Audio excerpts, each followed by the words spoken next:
And the insights he gives us from time to time helps us to go forward. In dealing with his topic today, a critical analysis of the geopolitical history of the Bible, I'll just show you a difference. And every once in a while it's good for us to get holy, so we get holy right now. And I'll ask you to join me in a prayer.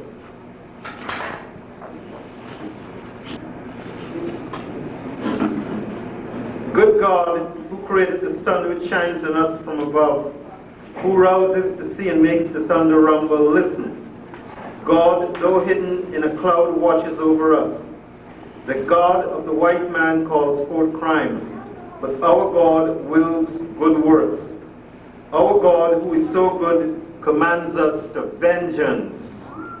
He will direct our arms and help us. Throw away the likeness of the white man's God, who has so often brought us to tears, and listen to liberty which speaks in all of our hearts. This is the prayer of Bookman on August the 14th, 1791. The 9th Haitian Revolution was kicked off. Now, if your holy book can come up with a prayer like that, you know we go forward to revolution, and you know what the outcome will be. Get into the Holy Bible. Sisters and brothers, Professor Mackey.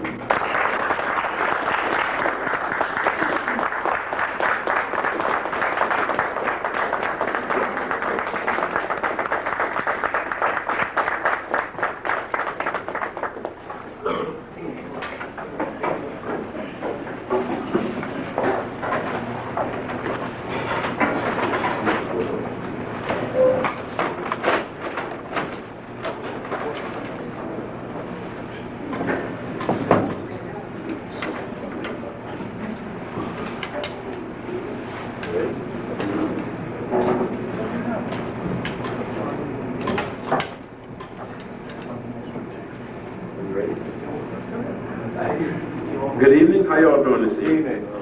All right. It's good to be with you again.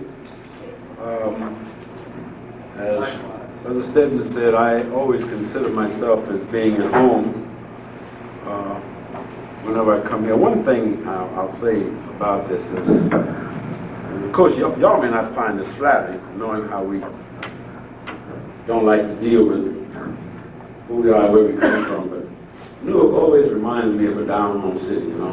When I'm kidding up. When I come along the streets, the houses always remind me of a southern black community.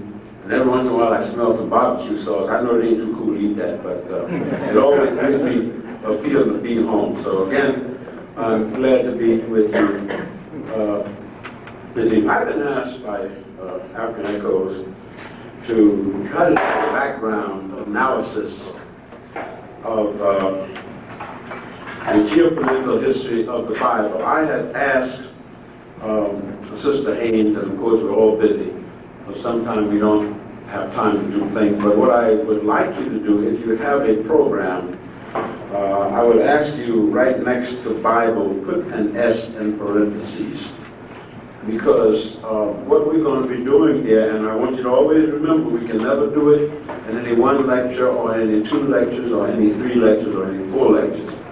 I'm also aware of the fact that in order to have a little truth, there seems to be a little feedback coming in, Brother Yusuf.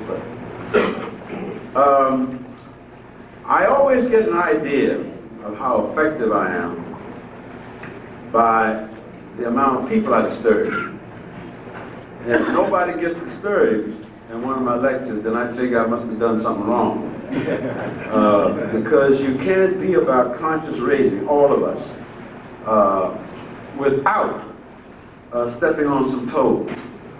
And the reason that a lot of toes get stepped on, as the brother was talking earlier, is because we've been so programmed to be naive, programmed not to think, programmed to take certain things for granted because we are afraid to look at things. The highest compliment that's ever been paid me, and I shared it with you, is by my elder mentor, John Henry Clark, and he says, if you want to find out anything, put Bill Mackey on the trail because he'll ferret it out. So he calls me the ferret, and that's true. If it's out there, I'll find it. Sooner or later. It might take me a long time. But the thing, what we're saying is, we must always be prepared to change. We must be prepared to understand that the search for knowledge is an ongoing thing. And there can be no liberation without it. So what we're going to start with tonight, I've been asked to do at least 2 lectures, probably 3, to run this down for you. Now, I'm not sitting here telling you I'm God, that when I get through, you'll have the whole story. And you say, I thought y'all had the whole story, and I found out this, and you didn't tell me this. Find out whatever the hell you can. Every little bit helps. But we need to understand. You're going to finish sometime today, Brother Peter, right? This is a high-tech world, right? We did a hell of a lot better without telephones. Because I was picking up some feedback. Okay? Yes, sir. Use the boards. All right, now, that means that we're talking about geopolitical history of the Bibles.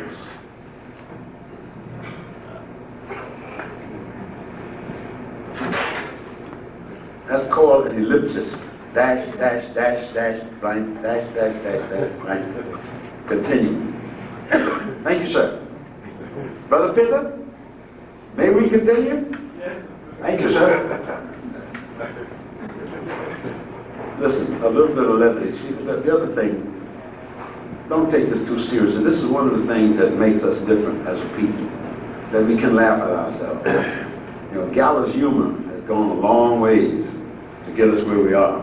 As a matter of fact, I feel that's one of the things that we're about to lose, is that ability to look at absurdity and put it in perspective like the elders used to do and keep walking. We need to bring that back again. If you don't have that kind of innate sense of humility, you get inundated with self-importance. And that is a direct formula for destruction. So, talking about an analysis of geopolitical history of the Bible, it means just that. We're going to look at the Bible, because one of the things that I find about our people, and I know other people the same thing, but I'm talking about us particularly because these are the people we're concerned about. By and large, the average African knows very little about the Bible. Don't question the Bible. Don't you question that, because if you question that Bible, God don't strike you. You know, certain things you learn by rote. So what is the shortest verse in the Bible? Jesus wept. I ain't read that in 60 years, but it's still stuck up in there. This is how you can get to these little things. Your fears get thrown in. So they tell you, don't question. Accept it on faith. Don't look at that. And if you look at it, God's going to come and strike you down. And this thing comes to us very early in life. And there's a whole history behind this. As Brother Stedman just read, once you have accepted somebody else's, anybody else's version of your supreme being, you're in deep trouble. And the more you've accepted that, the harder it is for you to break that mold, because you really feel that God or some force will strike you down.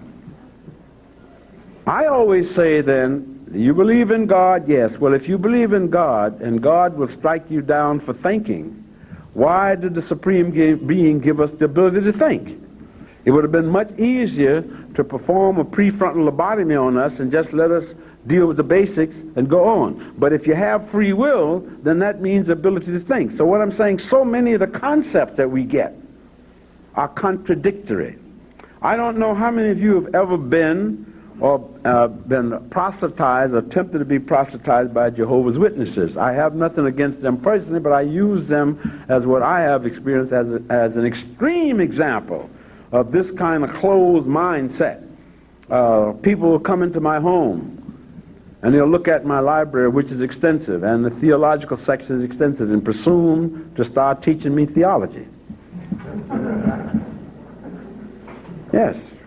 I have to do this because let me tell you about the Bible. And I'm going to segue in, and I says, which Bible are you talking about? What do you mean, the Bible? I said, last time I counted, there was about 30 of them. Which one are you discussing today? Oh, no, there's only one, the King James Version.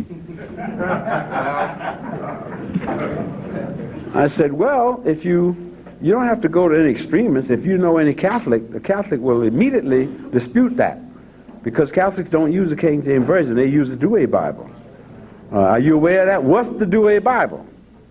And I'm not kidding you. This is the mentality and the extent to our ignorance, not only about theology in general, but about the Bible in particular. Now, a lot of that comes from not being dumb. Don't get me wrong. It's not lack of intelligence. What is missing and what causes this is an abysmal ignorance of history.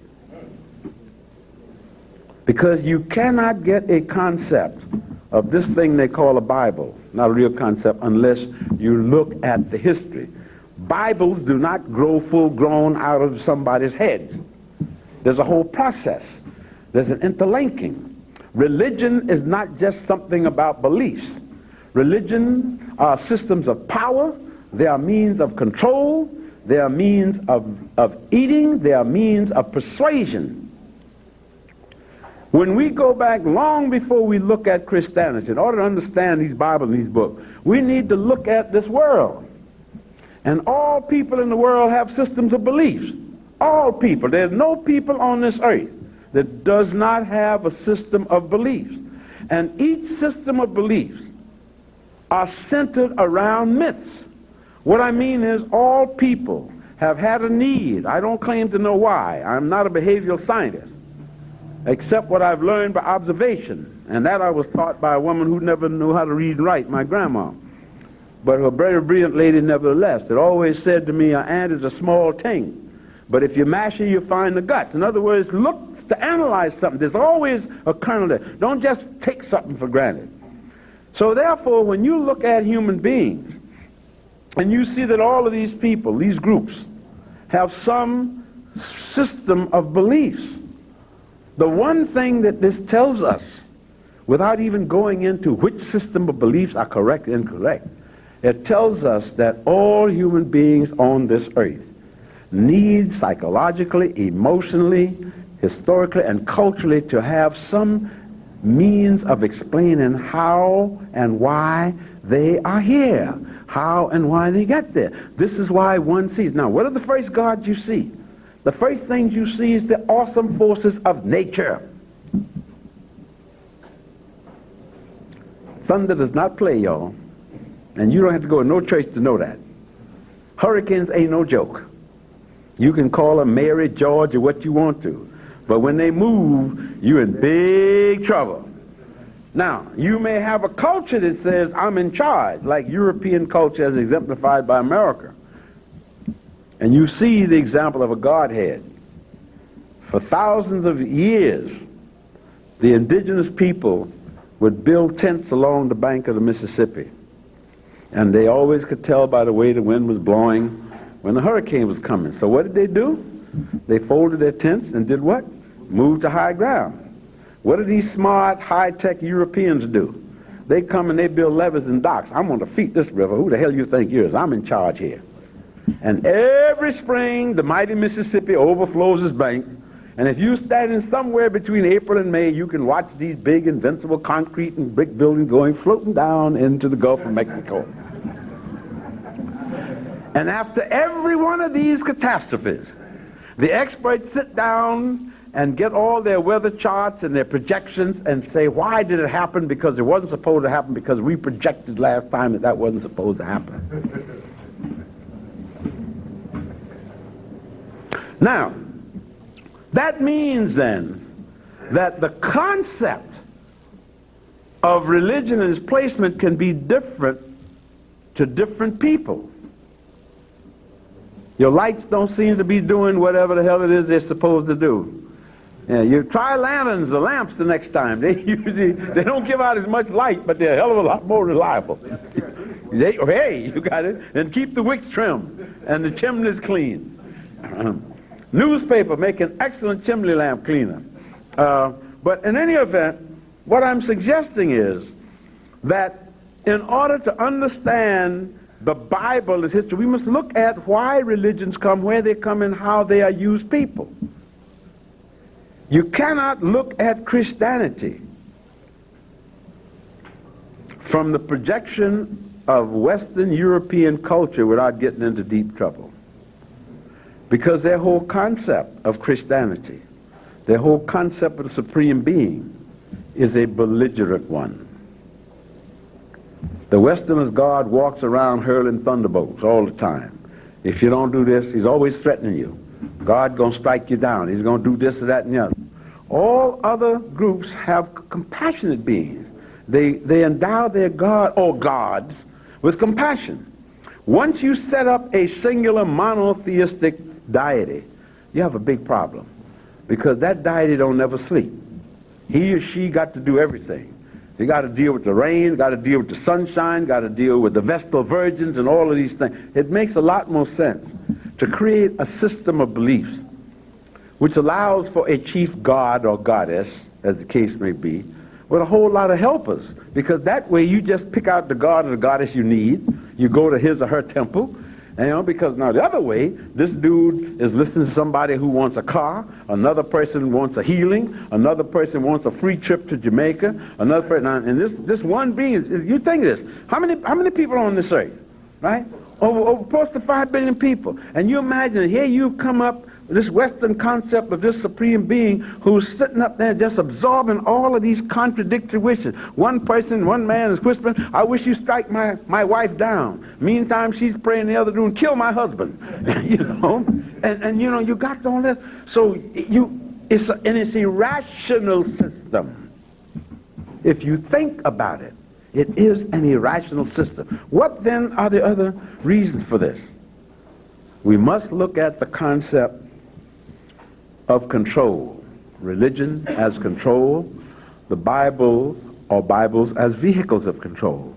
When we analyze these books as history and look at them within that context, we get a whole different concept of Christianity.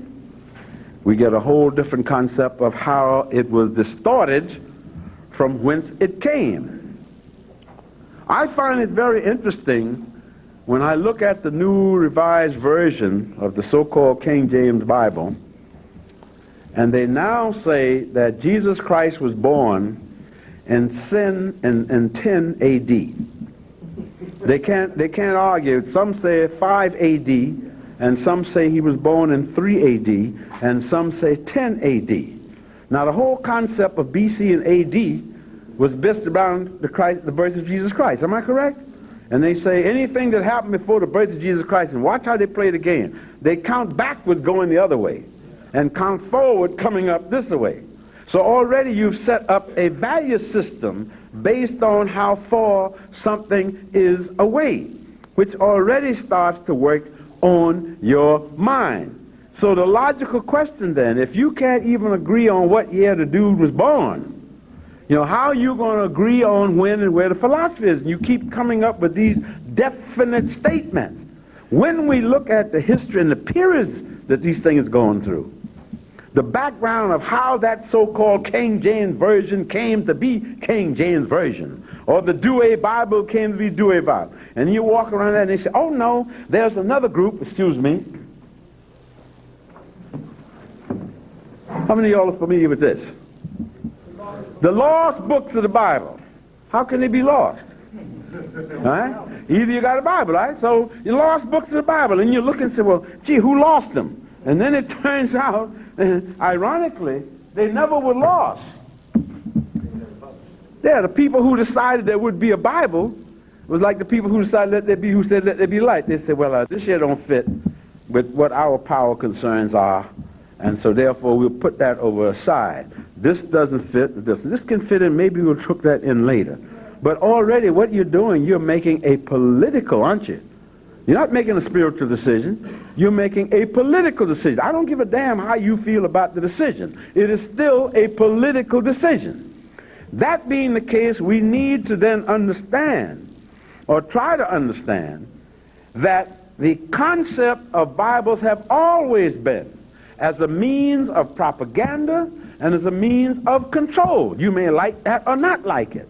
But all cultures have learned early in life, what did you do? If you want to rule, there's always from the beginning, as far back as we can go in history, there has been a connection and cooperation between the warrior and the priest. Right?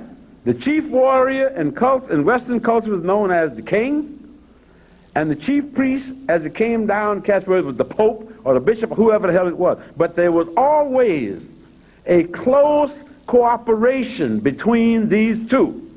And you see very closely, the priest's job was to get out and snow you, to threaten you with all kinds of hell's fire if you don't do this. And in case you didn't get the message, the warrior then bash your head across the head with a club. You know, if that was necessary. If that didn't get it, then they hung you or did what they wanted and dragged you to the street and you got on your knees. Once you were killed, once again the priest comes back and anoints you and gives you, ain't it interesting, you still do that. In this country, when they sentence somebody to death, they always assume that you're a Christian.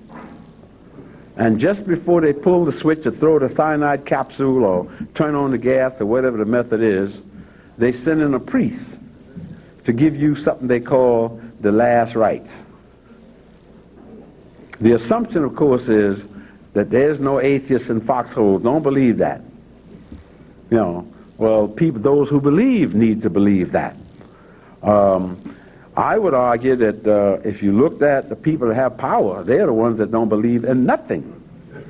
Let me jump ahead and give you an example in case y'all think I'm trying to fool you. I assume that you saw a picture published all over the Western world here about how long ago, November, of a young, healthy, crew-cut Marine, about 6'4" tall, loaded down to the gills with weapons, kicking a little Somalian child about 8 years old in the butt.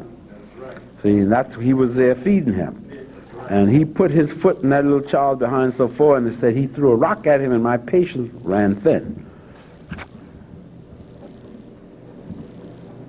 There were so-called Christians that sent these people there.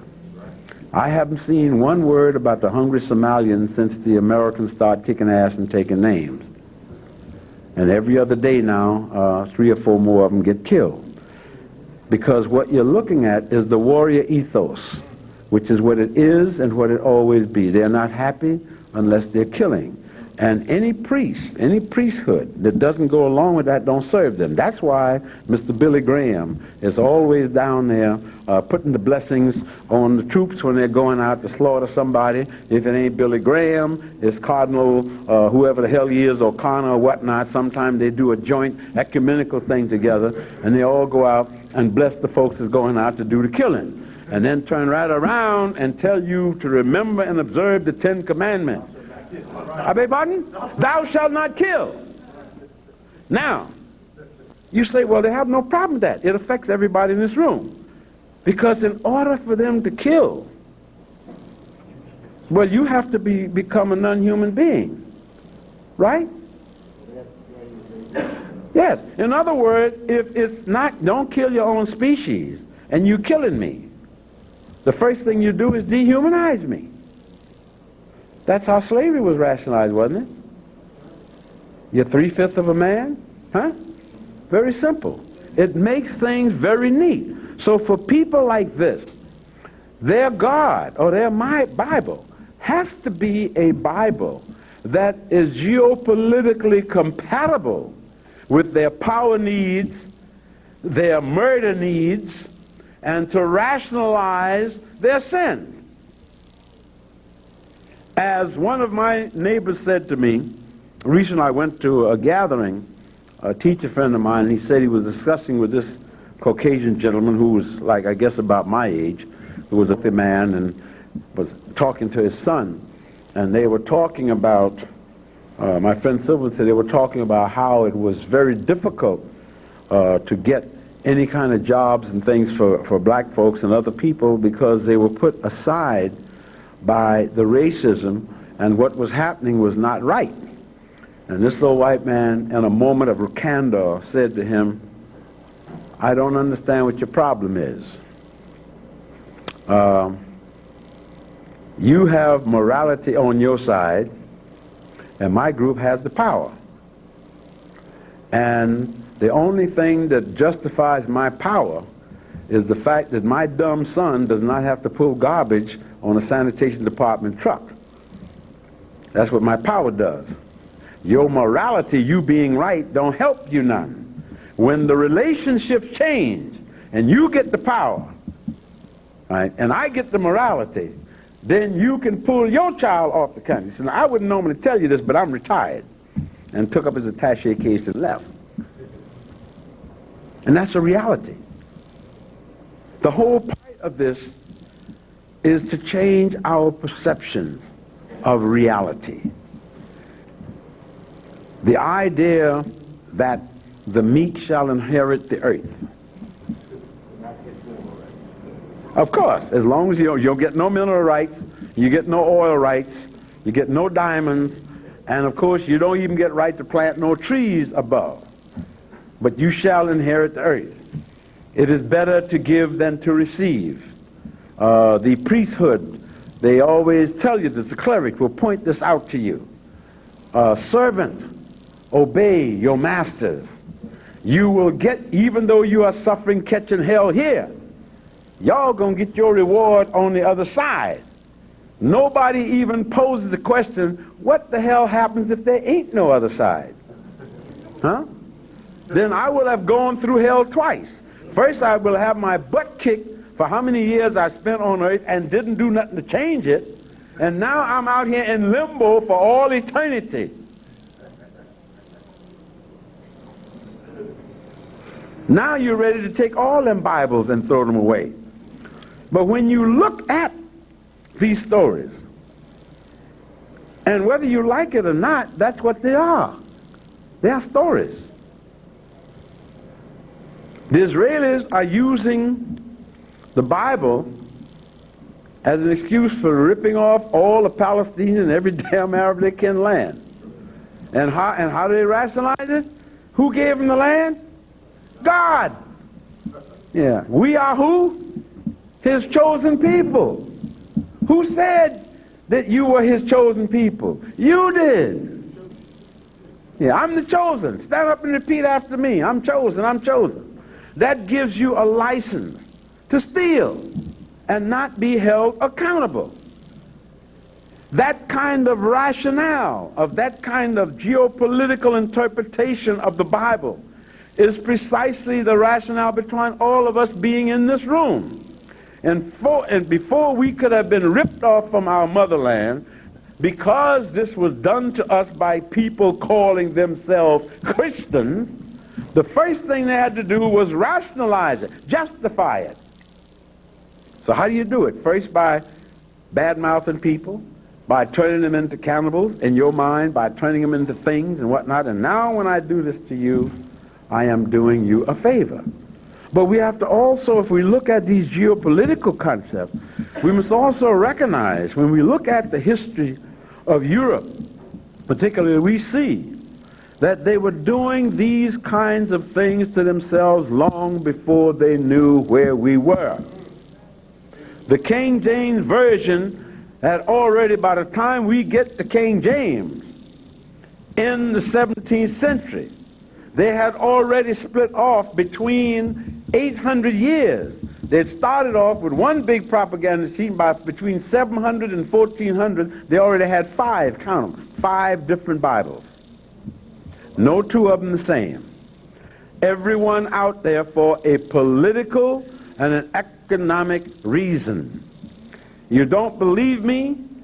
I can prove to you, if we had the time, that there has been more murders, more killing done in the name of God and the Bible than in all the reasons since human beings been on this earth. And in every case, they were always doing God's work. And nobody was able to sit down and say, God came down to me and told me what to do. I told you the example, I read you the example of President William McKinley talking in 1898 after the war with Spain, in which the Filipino people had fought with these bastards against Spain with the promise that once Spain was licked, that the United States would recognize Philippine independence. And of course, that turned out to be a sad April Fool joke. And when McKinley was asked, well, when are you going to give them their independence, he said, and I quote, I'm just giving you the gist of it, he says, he called a press conference and he says, gentlemen, what to do with the Philippines is a thing that has puzzled me and bothered my conscience for many a night. And I walked the floor of the White House from dusk till dawn, trying to think what to do about the Philippines. First, I realized we couldn't give it back to Spain. We couldn't let Spain keep it because that would be cowardly. Secondly, we couldn't let the French and the English and our commercial drivers have it because that would be bad business. Third, we couldn't let them rule themselves because they were not capable of self-government. They were savages and had no religion. That's that word, right? No religion. So fourthly, that left only one thing for us to do: to take them in and Christianize them and do the best we could for them, because Christ died for them, our Savior, just like for everybody else. So then, after I decided to keep the Philippines, I went to bed and I slept soundly. That's a quote. Now, as a result of his sound sleep, them people over there, as you know, had to suffer for another 70 or 80 years. Because you decided that God said, we must keep the Philippines. Makes it very neat, isn't it? You don't have to worry. You don't have to be concerned about your image. You don't have to be concerned. The other concept, which comes out of the geopolitical nature of the Bible. Let's take the United States of America. You had, or what they now call the United States of America, you had exactly several attitudes that the Europeans used in order to steal this land. And the trick is to steal without being called a thief.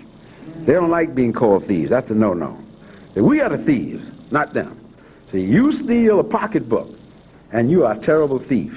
They steal a whole continent, 3 million square acres of land, not even counting the water.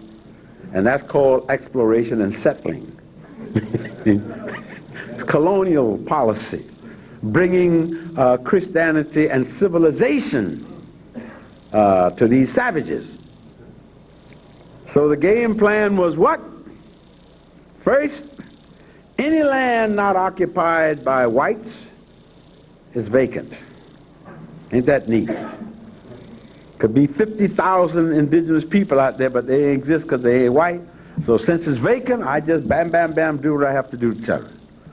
The other part, of course, was that God gave us this land. Here we come again, the Bible. God gave us this land. And then, well, how do you account for the fact that the so-called Indians are here? No problem. God sent them here as caretakers. I ain't making this up. As caretakers to be custodians of this land until we came here to claim our inheritance. Now you understand why these bastards in Israel can get along so well together. See, birds of a feather flock together. Thieves are thieves. You put people under the jail for stealing a damn piece of bread. You steal a whole continent and you end up like Cecil Rhodes creating a Rhodes Scholarship. And they're still stealing it. And Cecil Rhodes was a man that swore by the Bible. People forget that Rhodes not only founded the Rhodes Scholarship, he endowed Oxford, his alma mater, counted $300 million outright with a $2 billion annuity. Rhodes died in the latter half of the 19th century. How much do y'all think that Oxford has benefited by this endowment from 1890s until 1993? Or better yet, let me turn it upside down. How much pain do you think our African brothers and sisters and deprivation have they undergone in order for all of these huge thousands of pounds of flesh to come out to make Oxford the Ivy League leader of Western so-called civilization? If that ain't a geopolitical thing about what the hell can be? Oxford has a big thing. If you go there, you see the down at the Cecil Road. big thing up there. Him with the, what do you call it, getting his degree and standing up there. Anybody in here got any idea of how many Africans died and how many are still dying in the hellhole of those gold mines today? Or in the diamond mines? You must know that every diamond that comes out of Africa is controlled. And all the people who did it were folks who went in there with the Bible in one hand and the gun in the other. And when we look at the history, to put it in perspective, I would argue that my people, who I know from my experience, are compassionate people and a loving people, but I have to say it, too often we are gullible people.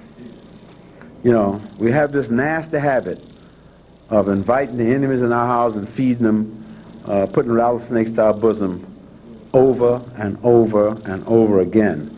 And the strange part of that phenomenon is we kick the shit out of each other in a minute. Don't look at me cross-eyed, nigga. I'll kill you.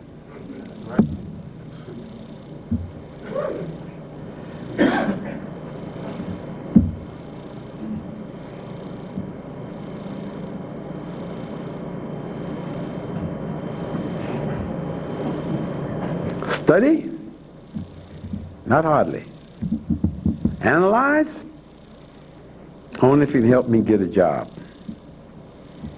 Get a job? I own the job. How the hell do you go about owning the job? I've been there 30 years. What happens when the economy sneezes? Goodbye condominium, goodbye Mercedes.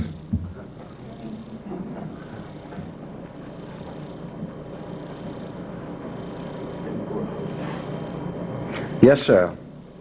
Well, because we never own those houses to begin with, do we? No, we only have them on loan from the banks, don't we? Pay for on loan from the banks. Oh? And you notice the fine print, they are renegotiable at minute.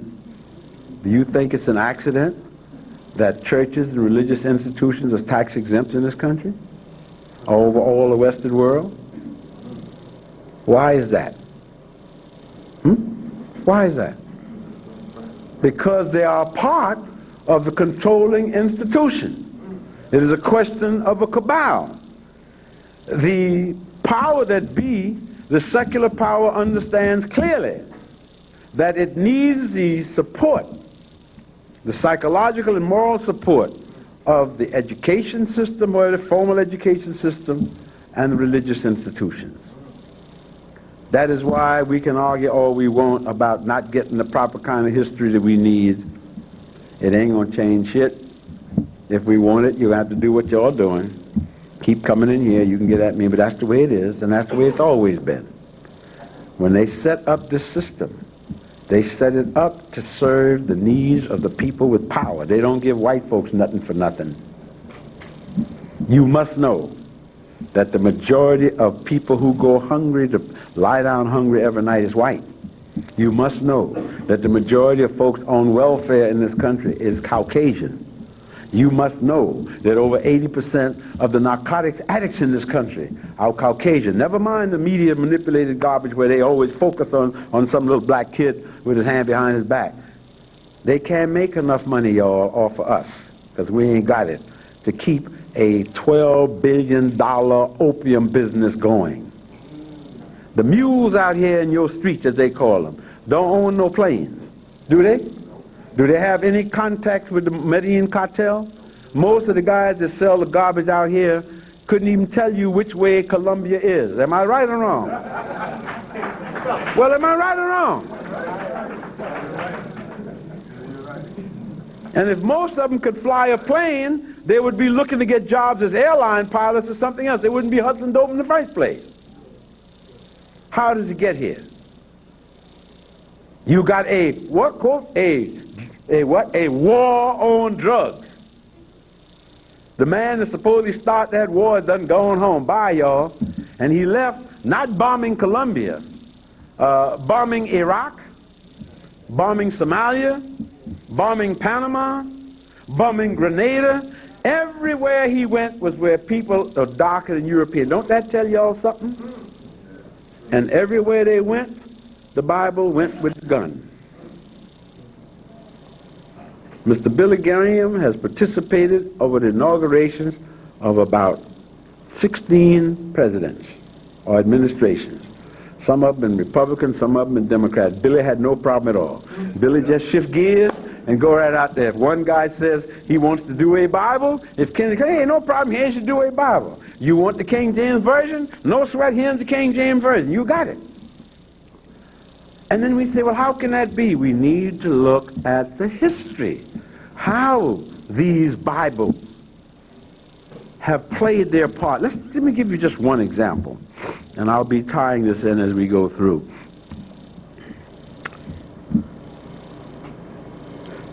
Up until the year 1517, which I know is a little difficult for you all to remember back that far. Most of us wasn't born then. I guess I'm the only person in this room. I was already 30 years old in 1517.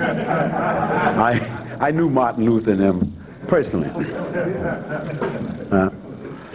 Martin Luther, as you know, goes up to the cathedral at Worms, and he nails 95 theses to the cathedral door. Now remember, a cathedral comes out of the Latin word cathedra, head church, the leading church. And on these 95 theses, it would do well if y'all think I'm making this up. Go back and read them and see what Martin Luther, a Catholic monk, German monk, what was he accusing the church of? See, those 95 theses wasn't theses. They were 95 documented accusations of corruption and cohesion of the Catholic Church. The main thing that he accused them of was the practice of selling indulgences. You know where most of our ancestors were in 1517? Huh? We back home in our villages. John Hawkins didn't make his first slave hunting trip to Africa until 1562. So most Europeans didn't even know which direction Africa was in 1517. But we have this monk laying out a series of charges against, now remember, there was no such thing as Catholic, Protestant, whatnot. There was only one church then. The word Catholic means, of course, universal. So he laid his charges not against Presbyterians, not against Anglicans, not against Baptists or Methodists or Episcopalians. He was talking about the church, the mother church, Rome, one church. So what he was saying when he said that that church was corrupt, what was he in effect saying? In effect, he was saying that the head Christendom was corrupt because the literally Roman church ran Christendom. And he documented what was the major crime. If you had money, I'm talking about white people now. If you had money, as he stated, the church made a lot of money by selling indulgences. Now what that meant, you can't sell indulgences to poor people. Most people in Europe at that time, they had no damn shoes. So who would buy an indulgence? The people in power. So once again, the church, that is the priesthood, working in hand in glove with the secular power structure. Now what that came down to in real terms, let's suppose that you were a bishop and you went and you got some young peasant girl pregnant. That wasn't supposed to happen, so no, it's against all church canons. No problem. You went to the next highest person, the archbishop, and you said, listen, I got this little wench pregnant. I ain't even supposed to be sleeping with nobody. After all, I took an oath of celibacy, but hey, you know how those things are. You know, I was standing up one day and she tempted me. The devil made me do it. And now her belly is sticking out. How much would an indulgence cost me? Well, depends. Well, if indulgence that, well, is she anybody's daughter of consequence? No, she's just a peasant. All right, I'll tell you what you do. Give me $100 for my personal defraying of expenditure to get this thing squared away from you. When you go by the cathedral, put another $100 there. I might need $50 more for the cardinal in case he should ask any question. And is the girl literate? No, she's dumb. In that case, I will bring the father in and tell them that his daughter has been found, made pregnant by persons unknown, and who knows, she may be about to have a second immaculate conception.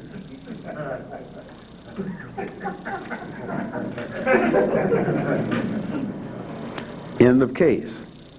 Martin Luther said, how can you stand up in your pulpit on Sunday and preach this and do this? And he named some names. That was the beginning of what we know today as Protestantism, the concept of protesting. He walked out of the church. Did we corrupt the church? According to them folks, we are the people that are biologically prone toward corruption. We are biologically prone toward crimes. We know that priests had babies, fathered babies, owned nuns, and buried them in prison. This ain't no rumor. This has been documented. Just because you put on a long frock and take an oath of celibacy, it's like me saying, yeah, my grandma said, boy, I don't want to catch you looking at that girl. No, Grandma. And as soon as I got around the corner, is you looking up that girl there? No, ma'am, not me. I ain't seen nothing. Reminds me of the story of the preacher and the preacher. Well, one of our preachers is preaching. And there was a woman sitting over there, and her dress was way up, beautiful legs, built like only Mosetta's can be built. And the deacon was over there, and all the deacons were sitting, and they all was focusing on that lady's legs. And nobody was paying Reb no attention. And Reb was preaching his hellfire sermon, fire and brimstone, and nothing was happening. All eyes were glued over there. Fool the regular congregation looking at them legs. So finally Reb turned to the deacon, amen corner, and he says, verily, verily, I say unto you, all you that look under that lady's dress shall go blind. And one deacon said, that may be, but damn if I ain't going to risk this one eye.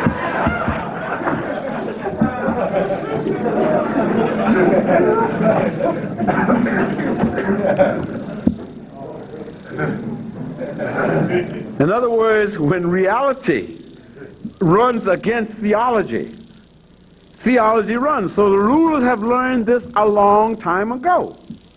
Now what Martin Luther put in, when you look at, when you go back even before then, from the beginning of its inception of Christianity, they had a problem.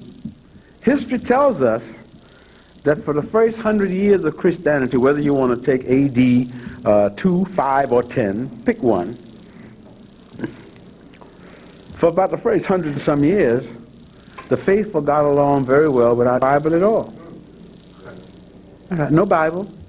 It was an oral tradition carried down much like our traditions are in countries carried down tradition.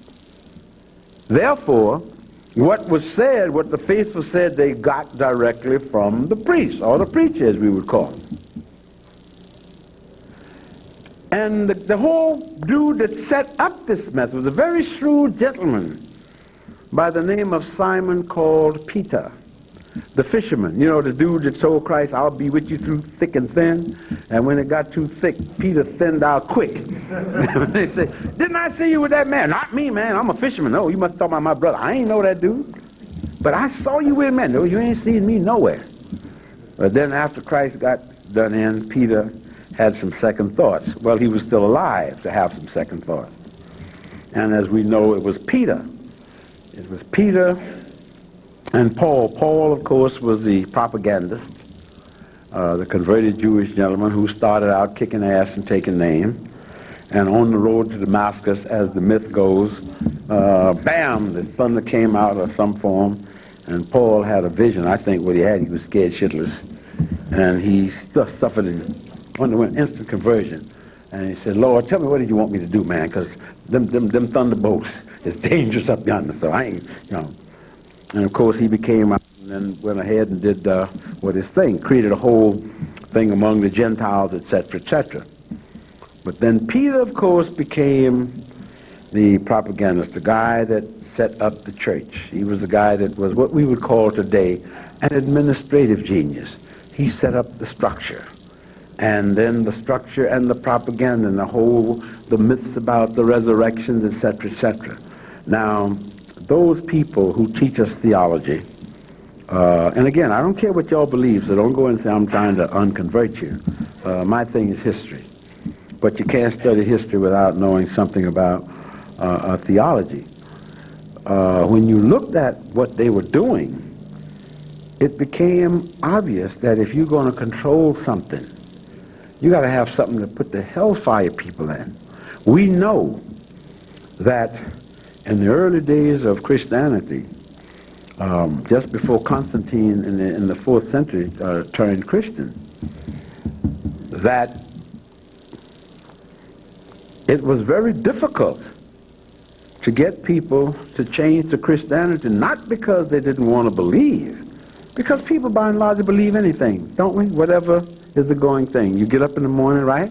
You don't believe that? I bet most of y'all tomorrow morning, if you're going to work, the first thing you do, you turn on the weather report, and the white folks tell you the lies of the day. Now we have this thing over the blip over here and whatnot, and if the dude tells you it's going to be snowing, you run for your rubbers, or your rain, you run for your umbrella, and they can tell that lie for days and days. The only damn weather they can predict is the weather that's happening right now, just like you or I can predict, right? But this is what it is, and no matter how many times they tell us that lie, the next time we're right back there, I got to hear this.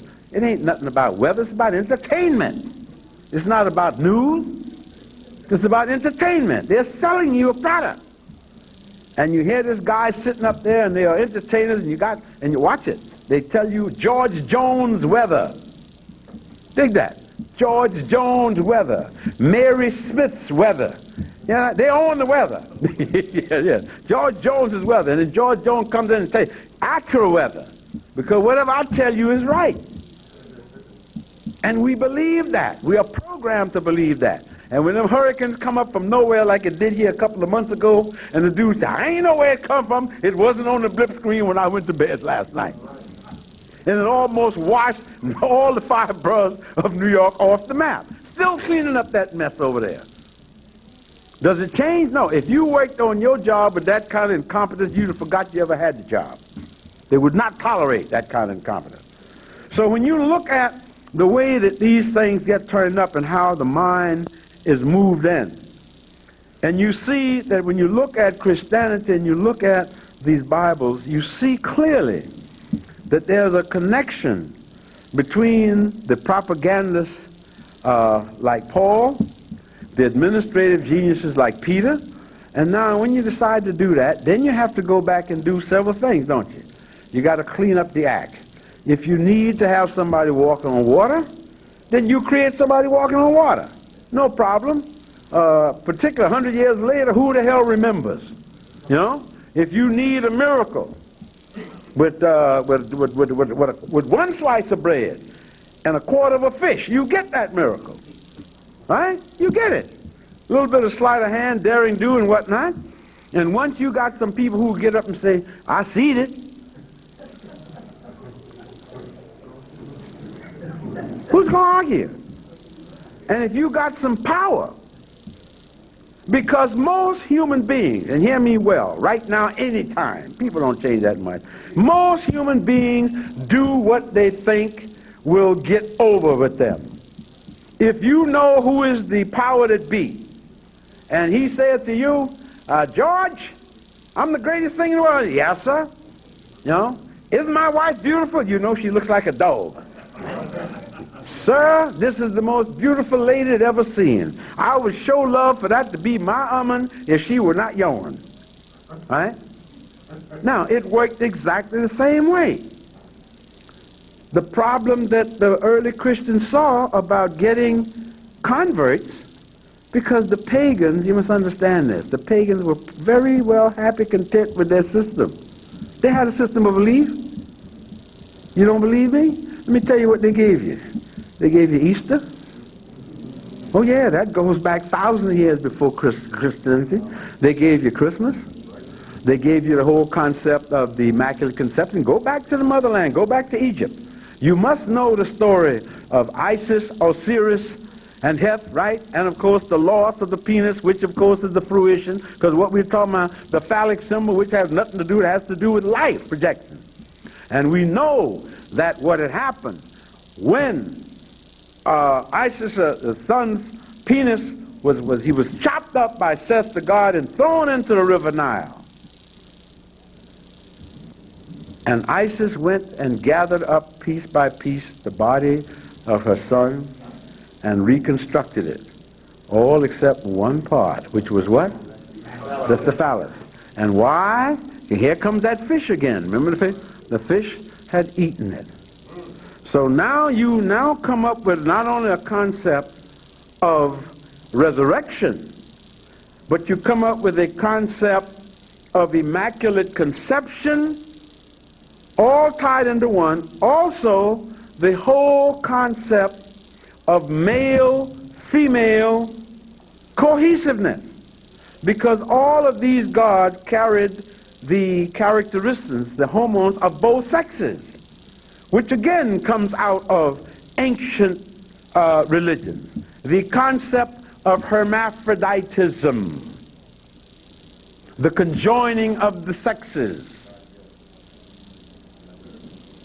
It's a tradition that goes way back, because all religion fundamentally not only must deal with the concept of how and when we got here, but the concept of procreation, because each group wants to be assured that there will be life after you have moved on. Different cultures expressed it differently. But the main difference between Western European society and all the other societies was Western Europe, when they came out of those caves for whatever reason, was never able to inculcate a humanistic component within their religious concept. Now, you don't have to take my word for it. Just think of your own experiences. I will kill you now and then go pray at the altar.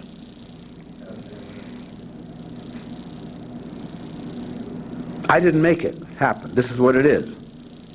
Now, so what do? You're coming with these new gods. The only way you're going to make people accept them new gods is you're going to do it by force, or you're going to do it by chicanery, or you got to come with some kind of snow job on them, because they're perfectly happy. Let me give you an example. We know that most people in the Western world, up until the 4th century, the reign of Constantine, were pagans. The Christians, as you know, were catching hell. But Constantine the Great decided, for political reasons,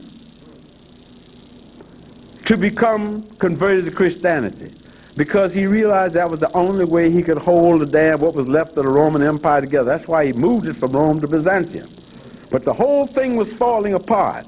And what caused it? As the same thing was going to happen 1,200 years later, when Martin Luther went out and saw the whole corruption of the system.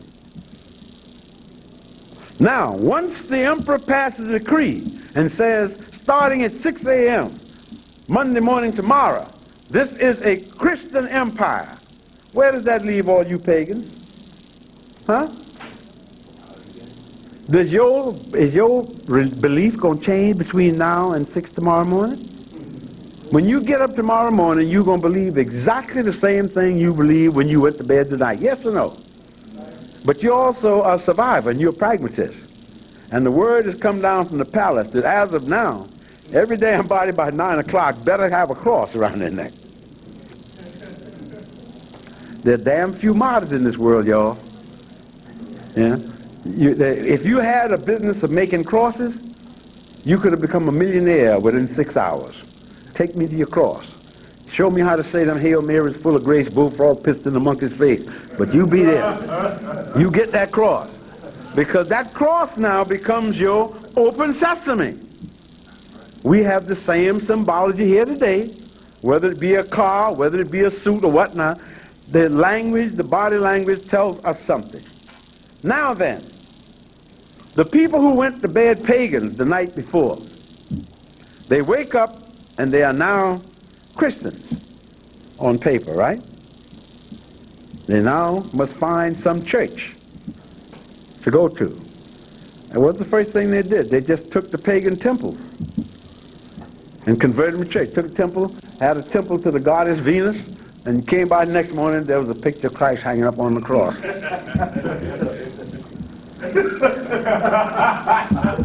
Y'all think it's funny. You think about that symbol.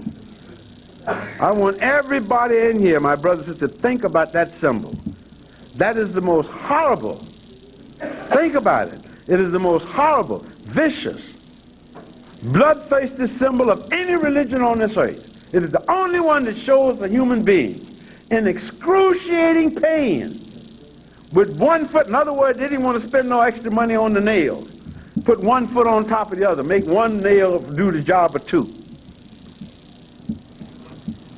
And you got millions of people who walk around with this symbol without even thinking about it. Think about this. What kind of a culture? And I'm not saying, I'm just asking you the question, I'm posing the question, what kind of a culture is it that would conjure up this kind of a religious symbol, which tells you that the religion is based on what? Love, right? Compassion, am I right or wrong? What are the Ten Commandments supposed to say? Do unto others you did mine. All of these wonderful complexes. Love thy neighbor as thyself, and yet you're walking around with this crucified person dangling in front of you as your symbol. That's sick. And oh, by the way, I'm a Christian. So don't go out and say I'm this atheist person. No, it's sick. I wouldn't wear a cross. I wouldn't think that anybody who has one. But when you take that cross, if your child is going to be non-Christian, you put this little cross on this child, think about what you're doing. And think about the image that you're creating. You can't get away from saying everybody else done it. We all have certain responsibilities. So that's item one. I put the cross on because now I'm a Christian. Why? Because the God has changed. There's a new boy in town now.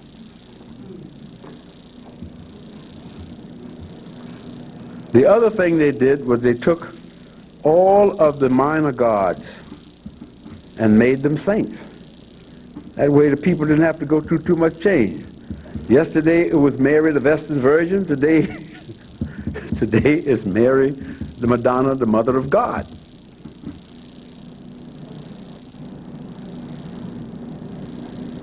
The Immaculate Conception, the whole concept, when you think about it, if you, of course they tell you to deal on faith, but I tell you, they don't hire you for these jobs on faith. See, if somebody needs you as a computer scientist, they ain't gonna hire you and say, well, I got faith, I can learn the job. I'm afraid not. Faith don't get that job. Then you go learn the job and then come back. Maybe if I got a job, you get it. But they throw faith at you whenever there's a possibility of something they're asking you to believe is so absurd that you have to suspend all of your rational knowledge to believe it. So you start off by telling me something out of paganism, and watch what you're telling me. You're saying that Joseph, naive Joseph, the most famous cuckold of all time. Well, you tell me, what do you call a man that somebody else is going to bed with his woman and she gets big with a child by? What do you call that? Huh? You say he's cuckolded, right? Or you put the goat horns around him. This is a culture all over the world. She's done it to you again, George. Well, you tell me. I didn't write the Bible. Well, you tell me, here's a concept that Joseph, this naive man, with his wife, who's wonderful, Mary, and Mary gets pregnant. By who? God, the Holy Ghost, or his agent, or whomever. Joseph thinks that the baby is his. Isn't that what the Bible tells us? And there's war going on. He said, let me get my wife, my pregnant wife, away from here so I can get my child the best chance. Nobody ever tells Joseph that his wife has committed adultery. And of all people, of all beings, with God. The same God who they also tells us in another guise is just. Well, am I making this up? Just. You must, in order to serve God properly, you must do right. Thou shalt not commit adultery. What do we got here? We have this supreme being that's also a supreme being and a hypocrite too? And if you are a hypocrite, how can you demand that I serve you? But this is not a concept that God made. These are the concepts coming out of the needs of human beings. How much time do I have, Brother Stiglitz? But if you're not willing to think about these things, you can't make a case for both. You can believe what you want, but don't tell me it's rational. That same Bible tells us about the whole crucifixion of Christ. I accept that. I have no problem with that. The reason I have no problem with that is because what they are telling us is to look at this as some kind of religious experience. Jesus Christ was not tried for his religious beliefs. Go study the record. What did the Romans try him for? As they tried him for being a traitor. They tried him for being a revolutionary, a rebel. We have the recorded history of Matthew, Mark, Luke, and John. Now, if you don't believe me that they differ, read those 4 first books of the Bible, of the New Testament. All purporting to describe the life of Jesus. All except James, one came out, were people who knew him. And yet, they all differ in certain very important aspects. When you look at it, they differ in terms of place, in terms of time, in terms of what happened and who was there. Now, I'm not arguing that something happened, but what I am arguing is that all of us in this room know that the eyewitness is the most unreliable witness there is. Because 4 of us can sit here and look at, all y'all can look at me, and I walk out this room and you say, what color shirt did Professor Mackey have on? Because you don't really look at people unless it's absolutely necessary. And then when you look, you don't look with your eyes objectively, you look with your emotions, you look with all of these things. And when you're scared, somebody's shooting bam, bam, bam, and you're going to say, yeah, he was wearing a purple coat, and he had one glass eye, and his hair was parted on the side. So when you look at this, you see that there are certain discrepancies there that cannot be rationalized. They cannot be put together. When we look at the simple question of the trial, Pontius Pilate reputedly asked Jesus Christ, art thou the king of the Jews? Did Christ give him a direct answer? Did he answer him directly? No. He said, thou hast said it. That's not saying yes or no, is it? And he asked him again, art thou the king of the Jews? And again, Christ, who was no idiot, brilliant man, no question, he was no idiot. You think he was so dumb as to say, yeah, I'm the king of the Jews? You think he didn't know that under Roman law, to claim that you were a king and the other would get your head handed to you immediately? Why should you expect this man to convict himself? Did you rob Yusuf Pitter? Who the hell is Yusuf Pitter? I ain't never seen him. Now, the whole attempt was to get the man to convict himself. We need to ask ourselves why. The Romans had all the power. Pontius Pilate was the legatee there, representing the whole little stinking backwater province of Judea. Put it in a historical perspective. And then you come up with a whole nother possible set of assumptions and realities. And in the end, Pontius Pilate was forced to say, if he's quoted accurately, I find no fault with this man. Is that not the quote? I find no fault with this man. But he got a problem. Now, why would he have a problem?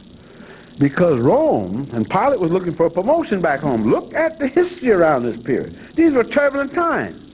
Pilate was sent there as punishment for not having done a job in another province. And he knew either he did a good job there, or when he went back to Rome, they didn't kill you. It was a do-it-yourself job. They would just say, well, Pontius, old buddy, you did it again. You know where the plank is. You know, here's your sword. You know, if you're a man of honor, go on in there, lay down, have some wine, watch the dancing girls, peel a grape, and fall on your sword. Pilate didn't want to do that. And he knew he had to come up with something. But at the same time, he was a man with some principle. And he said, I find no fault with this man. And who does he leave the decision up to? He left it up to the Jews, the Sanhedrin. And he says, listen, but I tell you what, you know, if y'all got to have somebody who wants some blood, I don't care as long as, you know, it's Jewish blood. It don't make no difference to me. I'm a Roman. But I tell you what you could do. Listen, I can free this man, or I can free Barabbas, the thief. And what did they say? Give us Barabbas. Hang that son of a bitch. And Pilate says, I'll wash my hands of this. It's got nothing to do with me. How many times does the same kind of thing happen to us as the people? Think of the Henry Louis Gateses, the Cornel Wests, the Julius Lesters, the Shelby Steeles, thank you. And Judas got 30 pieces of silver. Hell, he would be a billionaire today. Imagine what that would make compounded annually, you know? So now when you look at this and you put it in that kind of perspective, you come up with at least a political connection with this Bible. You're forced to. And I'm going to just run down for you the whole period, go back, and we'll cover next time. I'm going to take you up to America, but I want you to understand this and go through your books and your reading, because what I'm also suggesting to you that we have been victims of a shell game. And there are many people who know this. But when you study theology, the standard theology courses does not teach you to question. They start from the assumption of certain truths, and they teach from that. But to question the underlying basic assumption is not an option in a class. And usually, and I know because I was always one of them folks who was being crazy, and the guy would say, Mr. Mackey, I don't think you're ready to study theology. Why is it that you're always, every time, oh, it's you again, Bill Mackey. I know. And again, you see what they're doing? Discrediting you before your fellow student, even before you open your mouth. Right? Your other fellow student want good grades. So they ain't going to question nothing. Took me a long time to learn that. Yes, Mr. Mackey, with that tired foot upon thing. Yes, Mr. Mackey, I know you have some disagreements, and sometimes just to mess with them, I say, no, I have no disagreements today. I want to agree with you.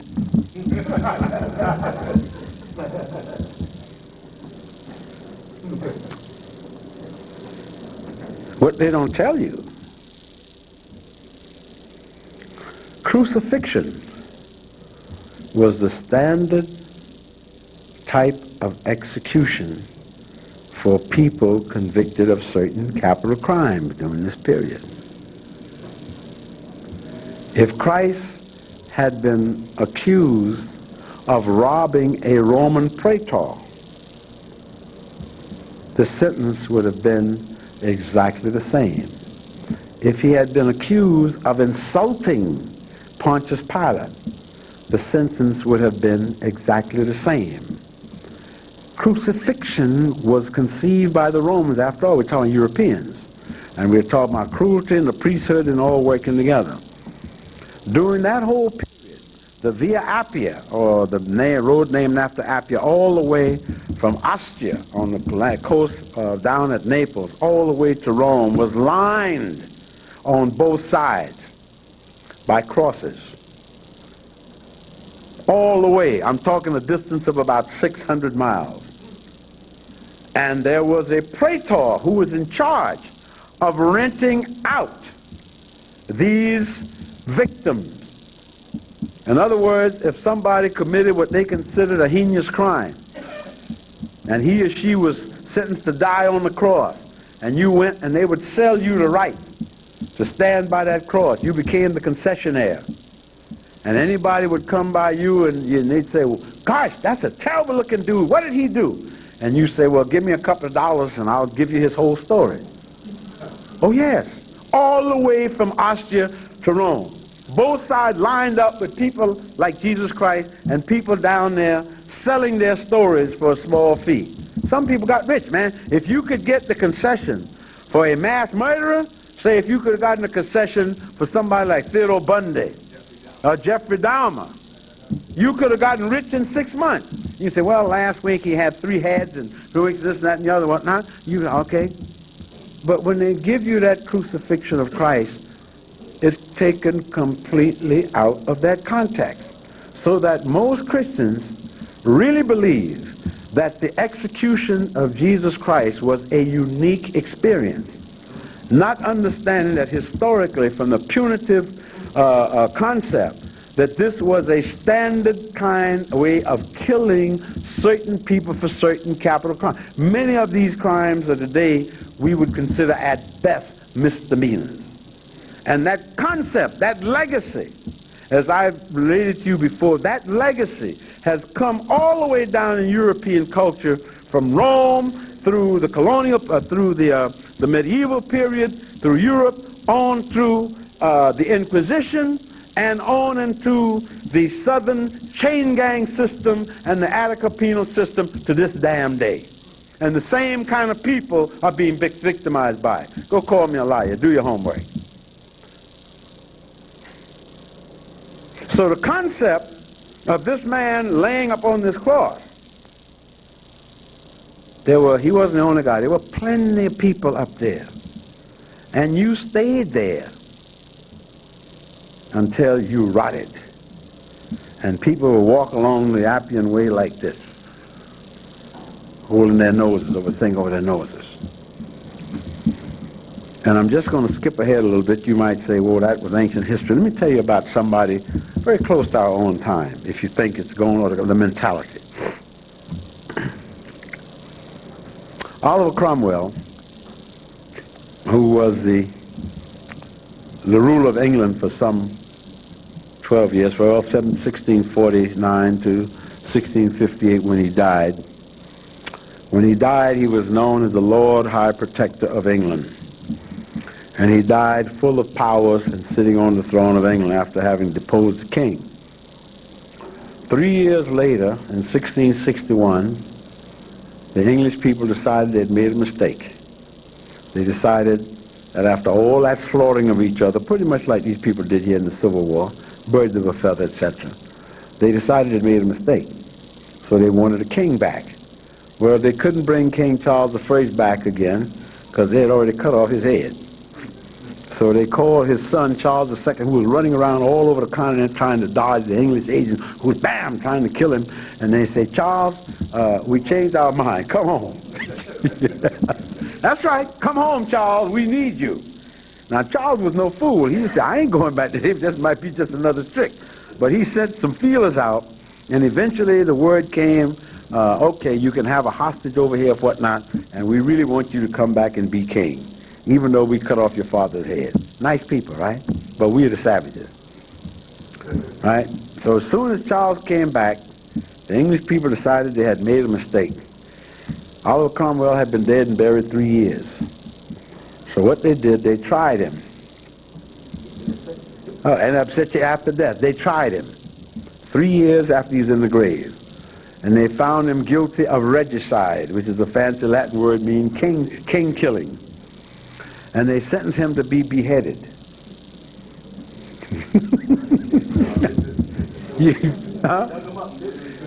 What I say? They sentenced him to be beheaded.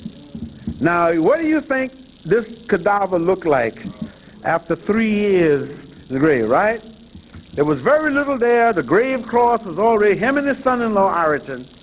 They dug him up, and in order to carry out the execution on the corpse, they decapitated what was left of the head. And then they put the head on a pike. That is correct. They put it on a pike. This is a sharp stick, the skull up there. Obviously no meat on there after every.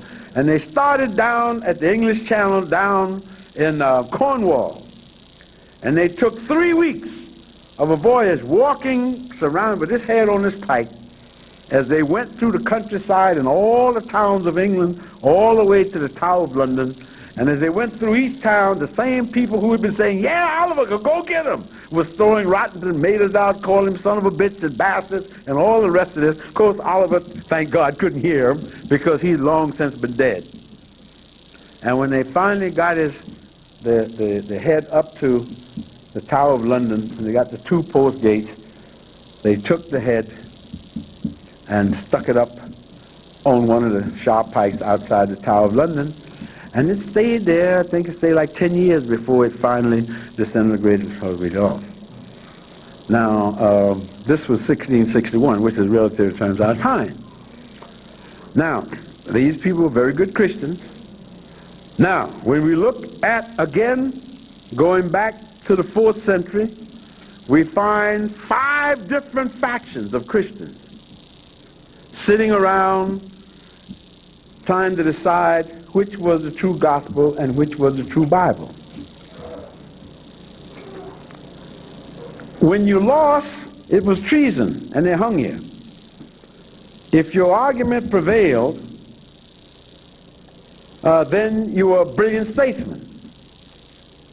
So at the Council of Nice, in the year 300 and something, they sat down and they came up with a new revision of what was Christianity and what wasn't, and which Bible should be used and which shouldn't, which books of the Bible should be used, which one should be eliminated, which one should be revised.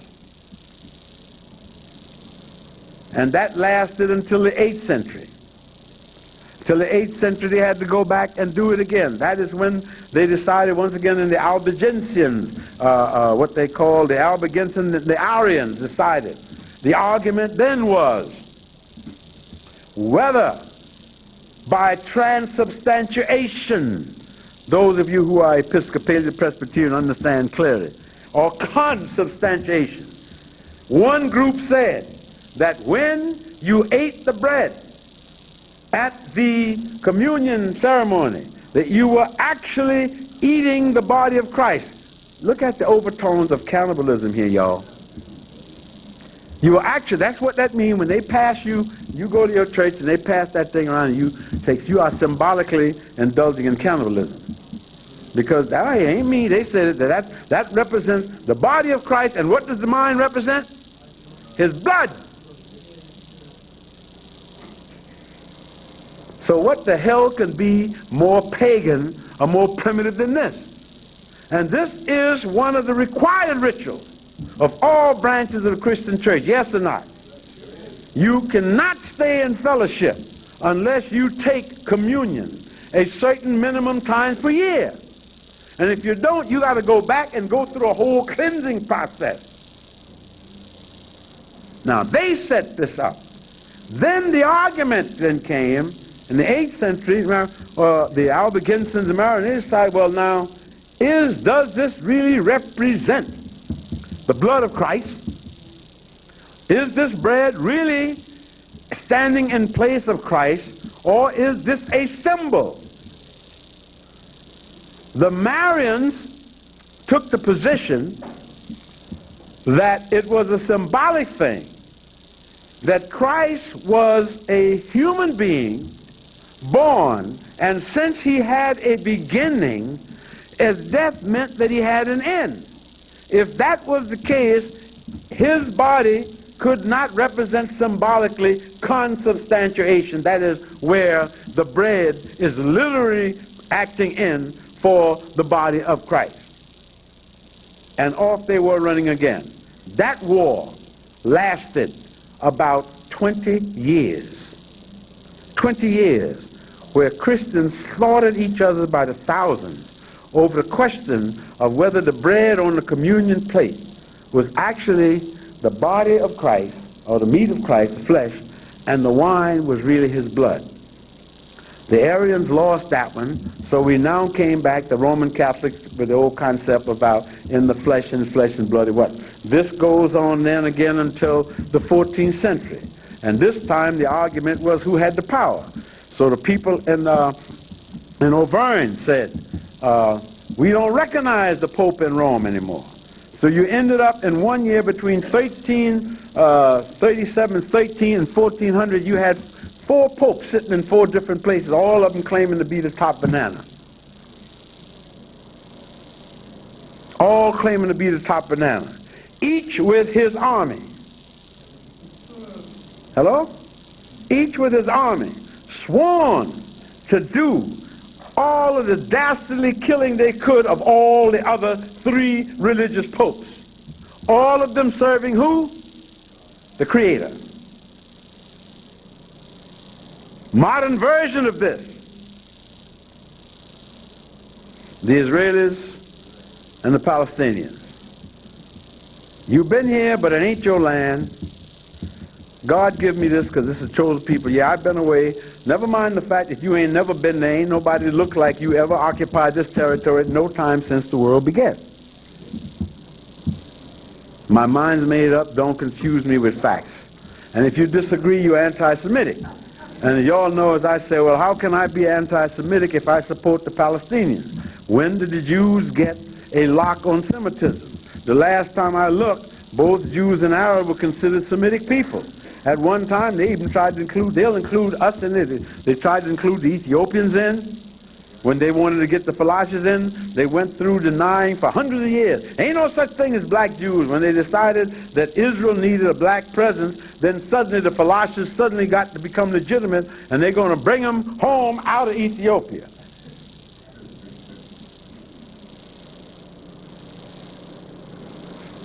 I didn't make this up. You had better understand this.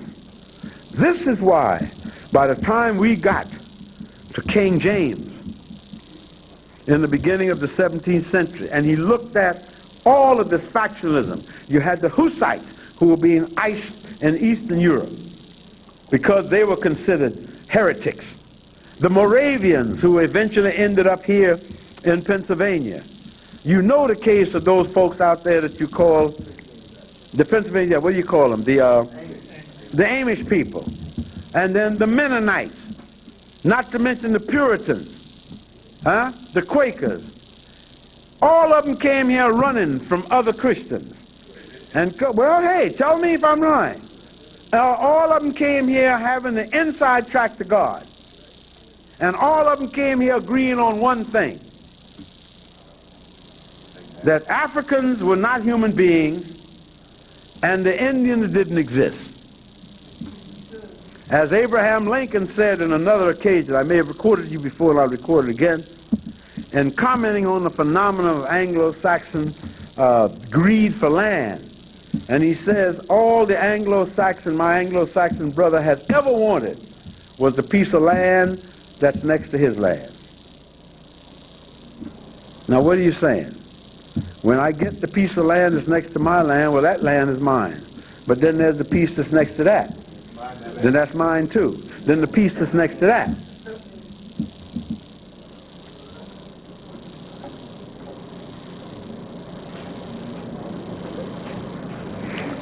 So with this kind of background, you can see that by the time we get down to the invention of the so-called King James Version, which I will deal with at our next lesson in depth, you will find that most of the kings of Europe found that their chances of ruling at all had to do with finding some kind of stability. Classic example. England was a Catholic country. Sex is a very powerful motive. Until Henry VIII decided that he wanted to get an Anne Boleyn's pants. The problem with that was he was already married to Catherine, Ferdinand, and Isabella's niece, Catherine of Aragon. And also sitting on the papal throne was his wife's uncle, Alexander VI. And Henry wanted a divorce because Anne had told him, she's a little pissy behind girl running around there flaunting with Henry, and Henry said, have that, and Anne said, I ain't giving up nothing unless you make me the queen. And he said, why did I make you the queen? Because I was the king and I get all I want. She said, well, you can kill me, but I ain't going to give you nothing unless I get the title. And Henry wanted it so bad, he decided, well, if that's what it costs, I'll just have to give up one right. What the hell, I'm the king. So he decided to divorce Catherine of Aragon and send her back home to Spain. Now, I must admit that Catherine of Aragon was a very homely lady. In other words, she was ugly. And I guess she looked in the mirror one day and said, well, shit, if this guy sends me away from here as bad as I look, I ain't never gonna get nobody. I mean, and Henry's a big fat slob, and if he don't want me, who the hell else want me? So she decides she's gonna stick it out. She said, hell no, I won't go. And Henry said, but you gotta release me. And she says, no, I won't go. So Henry consulted with Cardinal Wolsey. He says, listen, find me some flaw, some clause in the Bible that will get me out of this mess. Wolsey called his bishops, and they looked through various things, and Wolsey came up and says, aha! A eureka! Your Majesty, I found it. Thank you. He says, I found the clause. There's an item here in Deuteronomy that says, if your wife is not fruitful. No, Henry says, I have sinned because I married my brother's widow. See, Catherine had been married to his brother Arthur, who died. So she didn't want to go back home because I said she was ugly, and they worked out a deal with Henry. He's about 14 years old at the time, so he didn't know what he looked like. He wasn't even old enough to, he couldn't even piss out the window and fall on the ground. But by the time he got smart and he realized that Catherine was ugly, he was already tied up. So, but Henry got smart very fast when he realized all that power he had. And then they says, all right, there's a clause in Deuteronomy says that he who marries his brother's wife commits a cardinal sin. Therefore, all the years that you have been living with this woman, you have been living in sin. And Henry says, aha, there's the thing, boom, and I'm divorcing her. But he needed a papal dispensation. Unfortunately for him, as I said, Catherine's uncle was sitting on the papal throne, most powerful job in Christendom. So when Henry sent his emissary to Rome with all the biblical particulars, the prose, and the Pope looked at it and sent a note back from Leviticus 14:35 or something like that, which said that if a man's brother dies, he must take on the widow, marry the widow, and support the children. So once again, within 2 books away, there's the Bible saying what? Diametrically opposed saying. So the Pope chose to use Leviticus, which says it's your job, so ain't no way out, sir. No divorce. That's right. Sorry about that, Hank.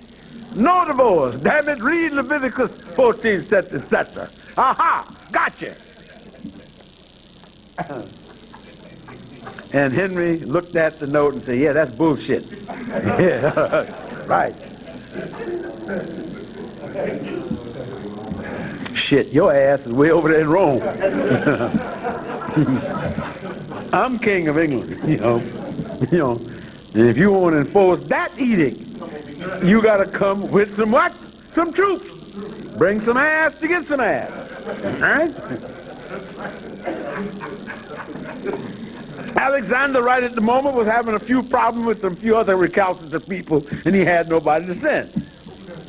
So Henry said, I'm going to divorce her anyhow. And I hereby declare myself as the king, I was also head of the English church. Now put that in your pipe and smoke it, damn it. Yeah. I was the head of the church. Ain't nobody above me. That Holy Roman bullshit don't bother me at all. So Alexander says, all right, damn it, you excommunicated. And he said, no sweat. I'll just take what little ritual you got that I need, make a little modification. Then this now becomes the Anglican church. No problem. I'm the head of this church. Screw you. So said, there's a matter of where the power was.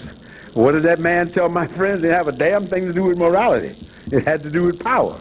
Morality said, how come your son ain't got no brains and he's got the job and I got a PhD from Harvard and I'm toting garbage? Classic example. Henry is now on top. The Pope excommunicates Henry. Henry says, no sweat. I got the troops here. Tough shit. Ain't nothing gonna happen here. Now the Pope could fume, but Catherine had to go. Next thing you look around, Anne Boleyn ain't come up with no child. By the way, Henry had syphilis, you know. I hate to tell you a lot of him. Next thing you know, Henry comes around, Boleyn comes up with a girl. No children. Man, he's upset. So I got to get my ass out of this mess. So he decides, okay, I'll have to divorce her too. But Anne was a different kettle of fish than Catherine. He says, all right, no problem. You won't leave? He accused her of having an incestuous relationship with her brother. And you all admire them people, right? You want to go and model yourself after these people? You got to be crazy. And that's what he did. He accused her of making love to her own brother, which was a lie. Killed the brother, killed everybody. He needed to kill 10 people to make it stick. No sweat. He killed them all. And ended up with poor Boleyn losing her head. That's how come Elizabeth I was such a bitch, man. That lady lived within the shadow of the gallows, and she realized that if she ever came to that throne, she was going to kick ass and take names. And she did. So she didn't mess around. Cut your head off in a minute. And she says, I'm my father Henry's daughter, and damn it, I'm going to act like it. You mess with me. Told Lord Essex, he says, you know I love you. She said, well, I'll give you some, but I ain't going to marry you. You think you slick, you want to run this kingdom, put his ass in the tower and off with his head. Bam! Plug up, plug up, plug up, plug up. And guess where did the justification come from, y'all?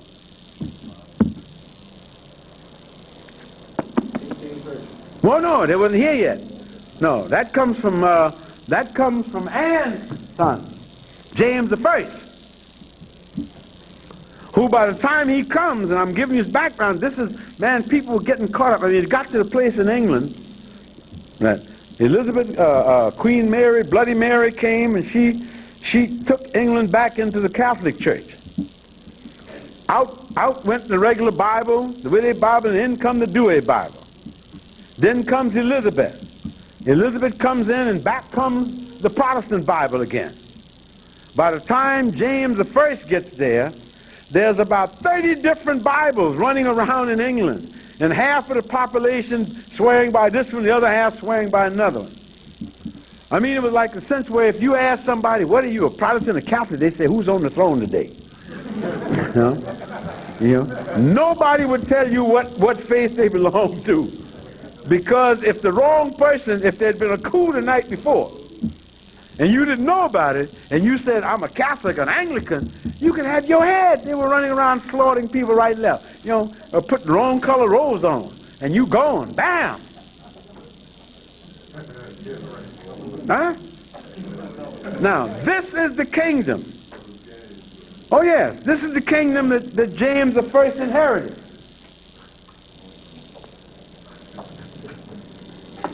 How did he get to come there? Once again, by assassination. His mother was Mary, the Queen of the Scots, who Queen Elizabeth I thought was trying to usurp her throne. And Mary got chased out of Scotland and came to her cousin Elizabeth and asked for asylum. Elizabeth said, hey, no sweat, cousin, come on in. Got her butt over there and locked up in the castle. And then said, asked if I said, no, this woman is after my throne. She was Henry VIII's daughter, so I got to get rid of her. So then she brought charges against Mary for plotting to overthrow her. And Mary ended up putting her head up there, clip. One more rival gone. But Elizabeth ain't got no children. Who's the closest person to come to the throne? James VI of Scotland. And who is James VI of Scotland's mother? Mary, the Queen of the Scots. That his cousin had just done what? had her decapitated. So Mary, Elizabeth sends for James and said, James, how would you like to become king of England when I go? And James looked at the map of Scotland. Huh? This small piece of land up here. And you look at England, and even England is only 52,000 square miles, but it's a hell of a lot bigger than Scotland. And he says, he probably thought about 2 seconds. And this is the woman that murdered his mother. And she says to him, if I will you this throne, will you promise to write me that you will keep England Protestant? And James looked out and looked at that land, and Scotland's kind of cold and poor. You know. And he said, take me on to London. And when she died, he inherited the throne of the woman who had beheaded his mama.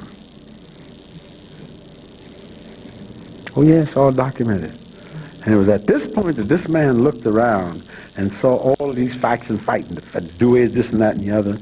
And he called together, because he considered himself a scholar, James called together a group of his scholars. And he says to them, I want you to take all of these Bibles that are extant, put your theological expertise together, and come up with a Bible that I can live with. And he wasn't talking about a Bible that he could live with spiritually. He wasn't talking about a Bible that he could live with emotionally. He was talking about a Bible that he could live with politically. And they went 4 times. And each time they came back and he would look at the product, he says, no, I don't want this, I don't like this, and that, and the other. And finally he got frustrated. He said, let me tell y'all something. It was about 13 or 14. Let me tell y'all something. This last I'll tell you, sir. I'm sending y'all one more time. And if you don't come back with a Bible I can live with, I'm going to put your asses up in the tower, and the next time you get ready to buy a hat, y'all won't need none.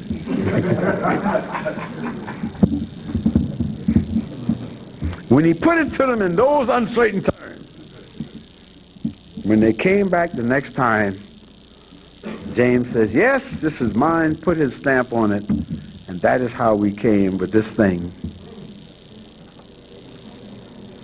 that is known as the King James Version, that many of us argue, fight over, dispute or whatnot, and get heated arguments, practically get the blows over, all because we don't know a damn thing about the history and things behind it. James the first made it clear he wasn't concerned about the prayers or the thou shalt not, or the Pentateuch, or the Apocalypse.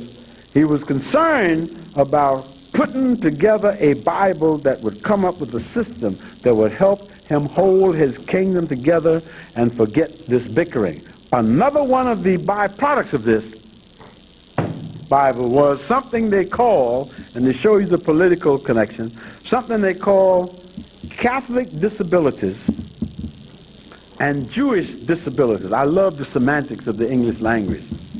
And what this meant, they used this Bible as a method of depriving English and Catholic Jews, English Jews and Catholics of their civil and political rights. The only way you could become eligible for your political or civil rights, you had, of course, to take your oath of allegiance, not on the Catholic Douay Bible, not on the 5 books of Moses Pentateuch, but on the King James Version. Now, suppose you were a devout Jew. Could you put your hand on this Bible and take that oath? Of course not, because to do so, they knew this meant that you would have to deny one of the basic tenets of your faith. And if you didn't do this, you didn't get no civil liberties. You didn't vote. You didn't do anything else. That law, those disability laws, stayed on the English statute books up until around the first of the 20th century. It is only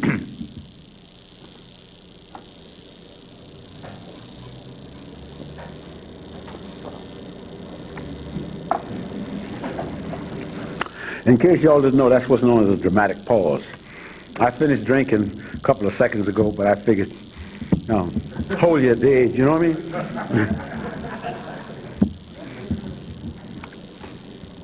It was only in the latter half of the last century that the law of compurgation was outlawed in England, and that was a law which stated, again, based on biblical law and truth, because most of those laws came out of that, which stated about compurgation. It's like the root word is purge, like purge you from things. And what this meant in effect was that if you were accused of a crime, if somebody accused you of molesting somebody's sister, and you say you didn't do it, you could go out and hire somebody to come and fight for you. And if you won, then you were proven not guilty, whether you actually did the crime or not. So when you look at that whole history and how it ties in with this Bible and the whole concept, it should also tell you why people like Mr. Clinton and all those folks can put their hands on this book. They don't have no problem with that. There is no contradiction in their minds.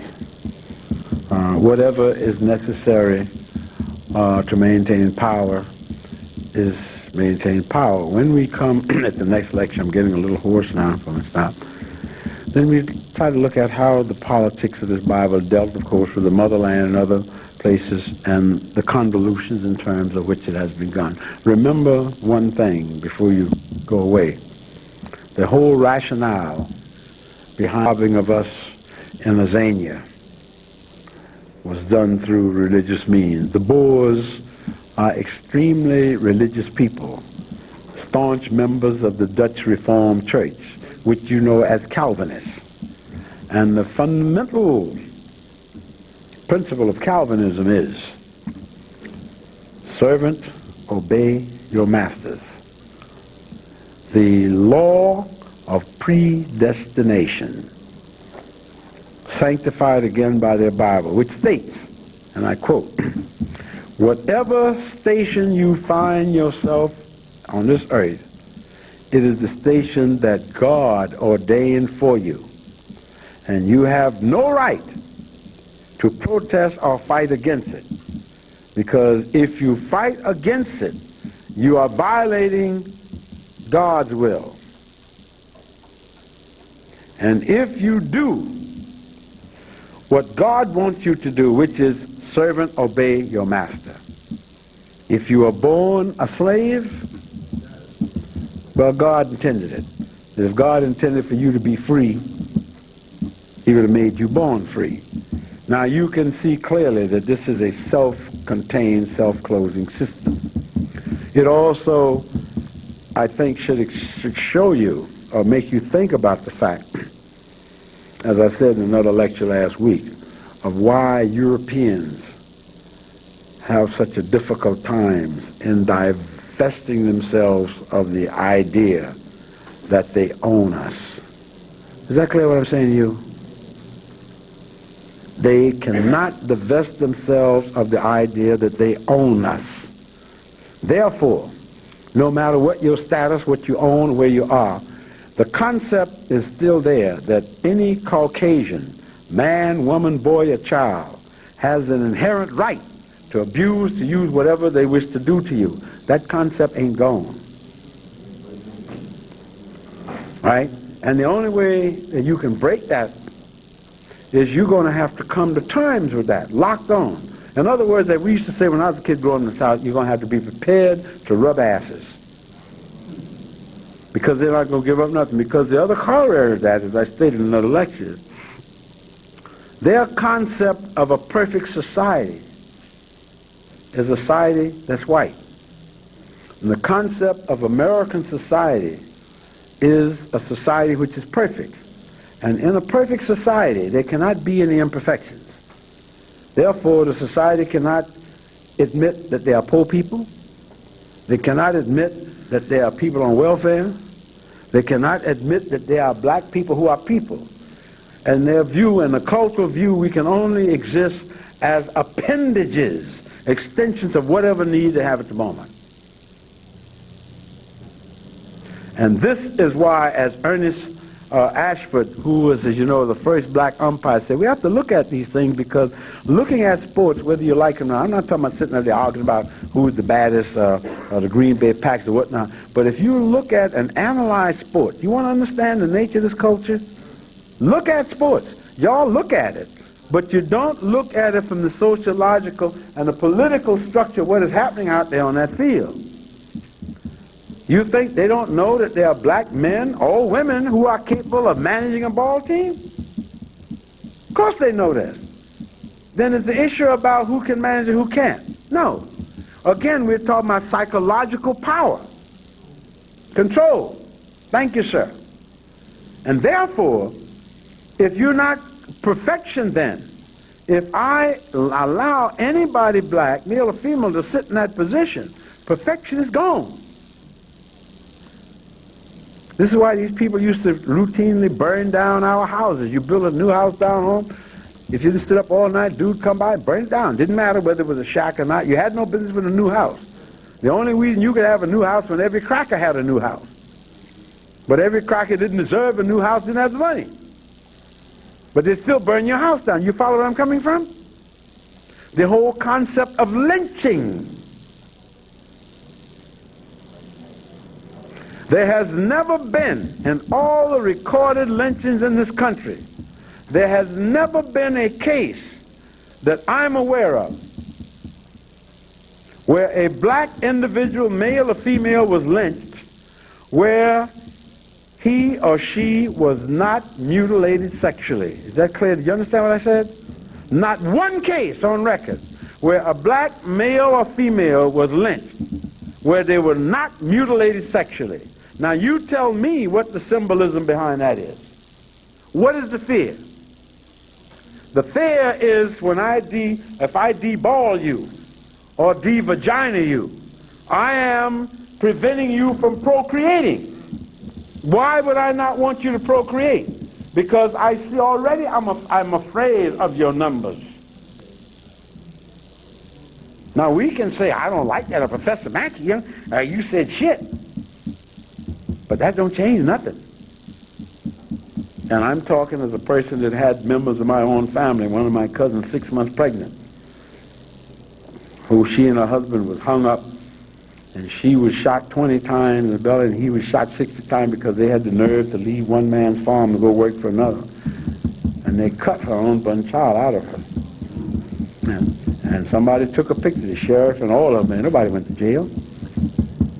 You think I'm playing? How we just was talking earlier. Some of you must have seen this documentary on Nova this past Tuesday. Yeah. All right? Tuskegee experiment. No, it wasn't good as it has been because they played games with you. They had to do it. Because what they didn't tell you, you got to learn to look beyond. Because there were 400 men involved in there, weren't there? Now multiply that geometrically. Most of those men were married.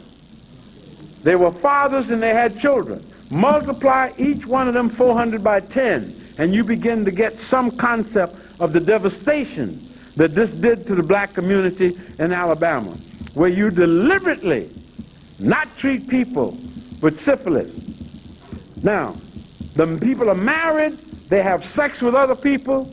If this ain't what I call decimation, I don't know what the hell is. Now, there were 400 men. According to them, but I would think 18 of us, it just went out of the system. One man's living, he's over 90 years old. But when you take those men and multiply each one of them by 10, and we're talking 60 years ago, that's 3 generations, ain't it? Huh? 3 generations. So whatever children that were conceived while these men were infected with syphilis, would they also not be genetic infected by it? And then that's 1 generation. Then what about their children's children?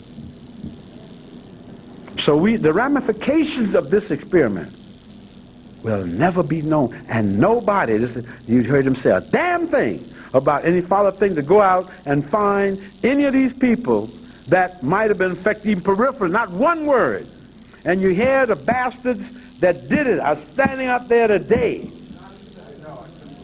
All right? Say today. No, well, I have no regrets. It was an experiment, and we were doing this to try to help black people. You were doing it to try to help black people, but you didn't do the same thing on whites with syphilis, did you? Right. And to this day, not a goddamn soul is going to jail for it. So don't tell me about profanity shit. You know, we sit here and watch these people. And when did this project start? 1931. When did Adolf Hitler come to power? 33. So these people were practicing genocide on us 2 goddamn years before the Nazis ever came to power in Germany. Right? Them Nazi doctors were put on trial at Nuremberg after the war. Some of it, they all put on trial. They were brought up and charged with war crimes. Who the hell is charging these bastards with anything? And this son of a bitch is sitting there now saying, oh, we were doing this to help the black. How the hell are you doing this to help me? And even years later, this Jewish dude, survivor from the concentration camp, said, you have to put what happened in Auschwitz and what happened in Tuskegee in the same barrel. It is a question of genocide. And it was run by who? The United States Department of Health. And was said, their words, oh, well, yeah, we found out, but it's too late now. We probably couldn't do anything or never the goddamn thing like that. So when you look at these things, you're glad for the opening, but we must take it to the next logical step. The only reason I've mentioned this, because I know a lot of time I see the expression of disbelief on people's face. And that comes about also because like this King James Version of the Bible, you know, it's very painful for people, particularly African people, to accept unpleasant truth. Right? You know, it's very painful now. I see that Sister Winnie Mandela is finally coming out. You know, Brother Nelson is a man I respected a lot, whatnot. But just because you spend 27 years in jail doesn't mean you're God. You know? And any political solution that leaves the thieves in control of the economy of the country is no damn solution. Right? I live in New York. We have a black mayor of sorts. What the hell? What has changed? Nothing. Nothing. And he spends all of his time apologizing and kissing the behinds of the other people who keep kicking him in his African behind. And you always say, no, not only didn't vote for him, ain't gonna vote for him. Don't miss an opportunity to put their feet all the way up in his rectum. So we need to look at that too. What the hell does voting actually mean ultimately if it's not translated into power? Today on Gil Noble had abbreviated short, this brother Jim Horton, who's fought all of his life in Fight Back to get jobs for black men in this area in construction industry. And he laid it all out on the ground. He says, no, Dinkins' mayorship hasn't changed a goddamn thing for black construction workers. Change what? Who controls it? 3 groups. He put the word, how many times have I talked about this in here? The links between the political structure, the financial structure, the real estate interests, and the mob.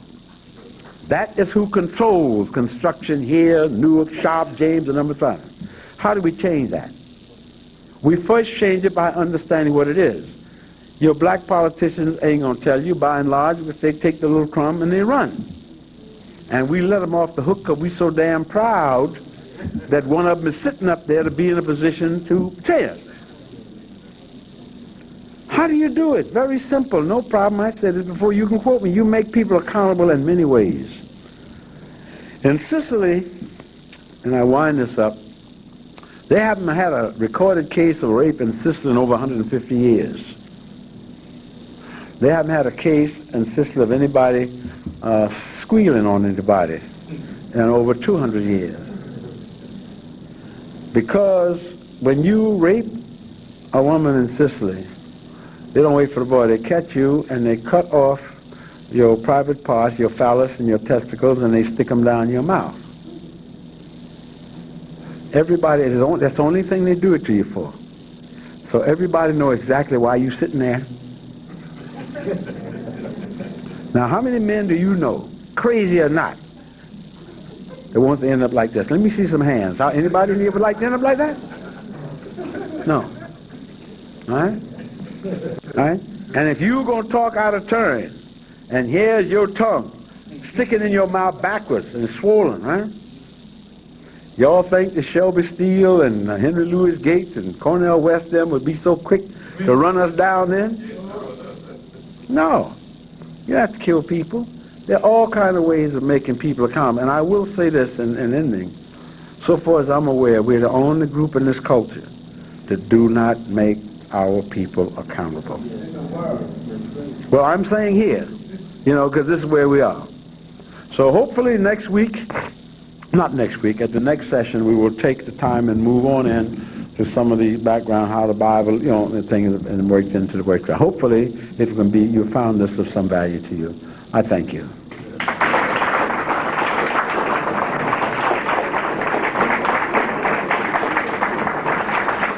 Thank you.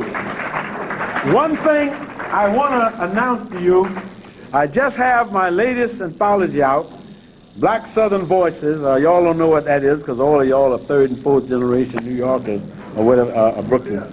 Huh? Oh, okay.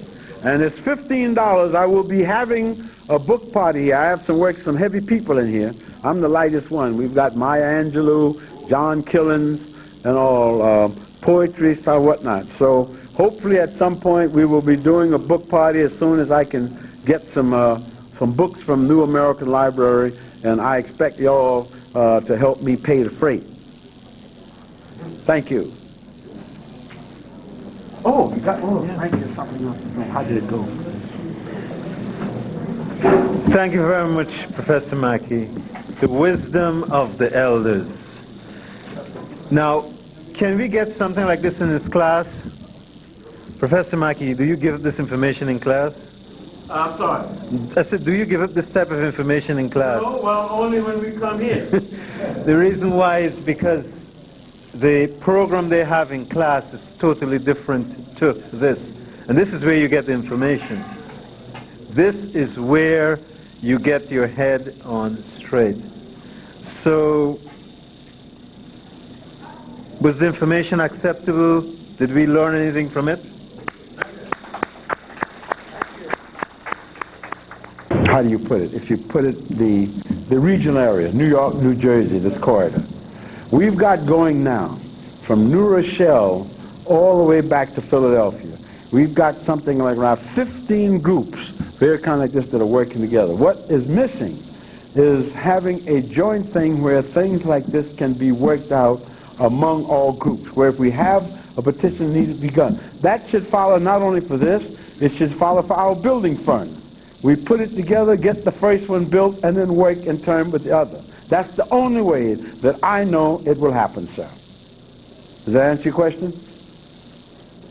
Yes, I was thinking about really if it had been done to any other people, they would never let go. No, but your question to me was, how did I see it? Now, I'm not telling you, wait a minute, I'm not saying that's the only way. That might be the worst way it is. But this is the thinking that I have based on my experience. We should always be open to have input from all people like yourself and others, because you may have the thing of the trick. But the worst thing we can do is to do nothing. Thank you. Thank you, sir. Good evening. Good evening, sir. This afternoon, I was watching a piece on CNN about, about the Ethiopians. The Israelis are trying to find a way not to allow them to come in. And you were mentioning it earlier in the lecture. I wanted to know, I still haven't got a grasp on what was the intent of the Israelis to migrate them in or immigrate them into their country in the first place. Good question. Like with most things with us, and of course when you think of how we have always been used in Western society as guinea pigs, To give it to you very briefly, the Israelis, up until 5 years ago, were denying that there were any such things as Falasha Jews in Ethiopia. The problem was political, cultural, and religious. Because, as you know, just as Ethiopia has the oldest Christian concept, the Coptic in the world, this is also the foundation of Judaism. Now, the European Jews are well aware of the fact that they are usurpers in terms of the culture, the Khazars, etc., etc.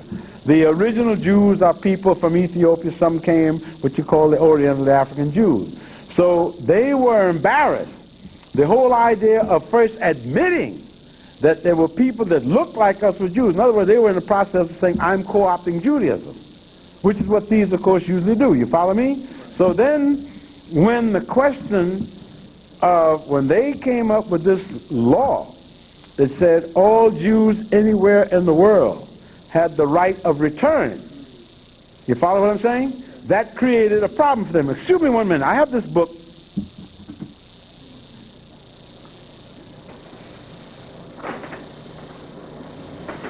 The fate of the Jews. Listen to what the Jewish lady said. She talks about this. And this is exactly what the image was from the Falashas. I won't bear you too much. I just want to give you what the traditional position of Israel were on the part of a Jewish scholar, Roberta Furlick. This is published by the New York Times, 1983. It's called The Fate of the Jews by Roberta Strauss Furlick. And here's what she says. Falashas 164, 209.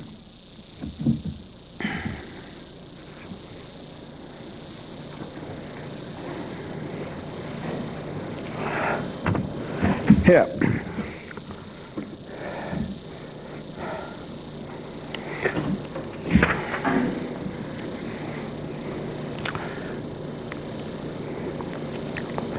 Here we go now.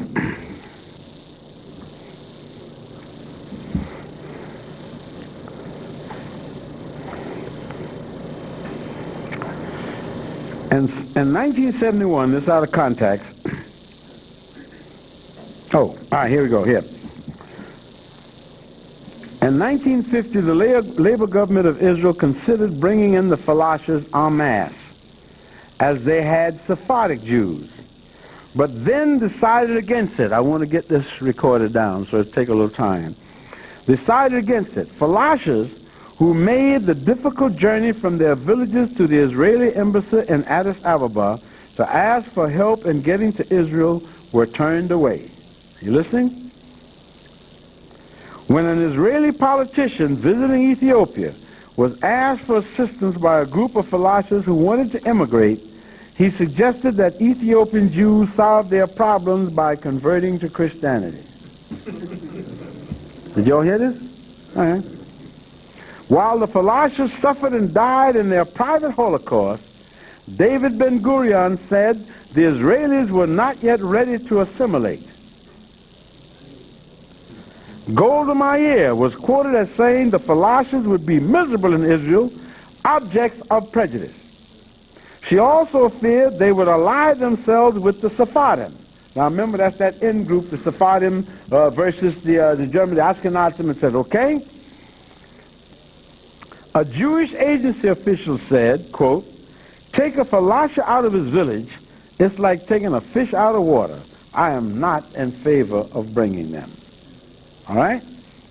I'm talking 71, 27 years ago.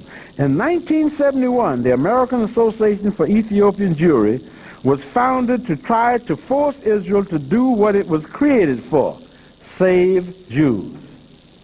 At first, Israel demurred by insisting that despite earlier rabbinic rulings, the Falashas were not Jews.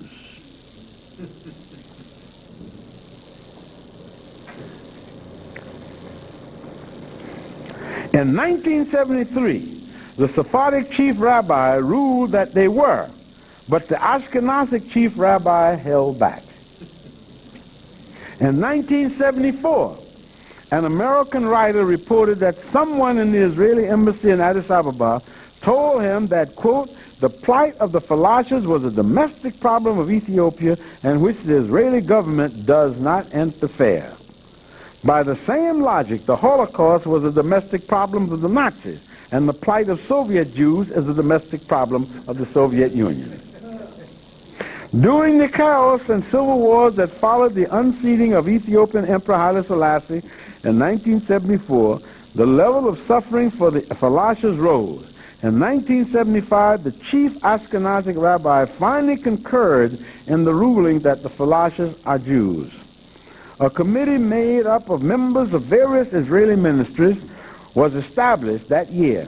It found that Falashas were entitled to automatic citizenship under the law of return, as I just spoke about earlier. And Israel still did nothing. Until 1977, no Falasha came to Israel legally. There were 165 Falashas in the country. Some sneaked in. Some were stowaways who jumped ships. Some were brought in by the Ambakisye-Okang Ethiopian Jews as tourists. In August 1977, Dr. Graham Berger, founder of the AAEJ, and a longtime professional in American Jewish organization, delivered a lecture at Hebrew University in Jerusalem in which he accused Israel of racial prejudice against the Falashas. Can't be clearer than that, can you? He said that Israel planes, which were flying to Ethiopia daily to bring in military supplies, could be used to bring out Falashas. Israeli reporters who attended Berger's lectures were warned by the government that if they printed a word of it, 28,000 Falashas would be murdered by Ethiopia the next day. But no one was murdered, and 11 days later, 61 Falashas were brought to Israel by Israeli military planes, just as Berger suggested. For the first time since the establishment of the state, almost 30 years earlier, Falashas legally entered the Jewish homeland. Small groups of Falashas have since been permitted to come to Israel, but the basic problem remains. There are 2,000 Falashas in Israel, but more than 10 times that number in Ethiopia, still waiting to be rescued. A Falasha in Israel said, quote, "I know the situation of the Jews in Ethiopia. There's going to be a Holocaust there and no one listens. How can Jews ignore their brothers who are dying for the sake of their religion?" The small group of Falashas in Israel hesitated to criticize the government because they feared reprisals. Is that clear? A Falasha activist explained that they could have been denied jobs or apartments. Quote, "Israelis can be very vindictive," he said. "Listen, they are that way to whites." The Falashas finally realized that the only way to accomplish anything was to raise the issue publicly. In January 1979, they demonstrated in front of the Israeli parliament. A Falasha leader said, quote, "If our people don't get help, they are sentenced to death." Prime Minister Begin promised the Falashas he would do something, but in the meantime, they were to trust him and be silent. But they trusted him and were silent, and nothing happened. In October 1979, they demonstrated again, protesting that Israel was silent as the final solution is carried out on the question of Ethiopian Jews. They also asked, "Why are we rejected? Is it because we are black?" Begin then set up an interdepartmental committee on the Falashas made up of the same officials who had successfully ignored or blocked early attempts at rescue. Now, this seems to be very clear and straightforward to me. An Israeli official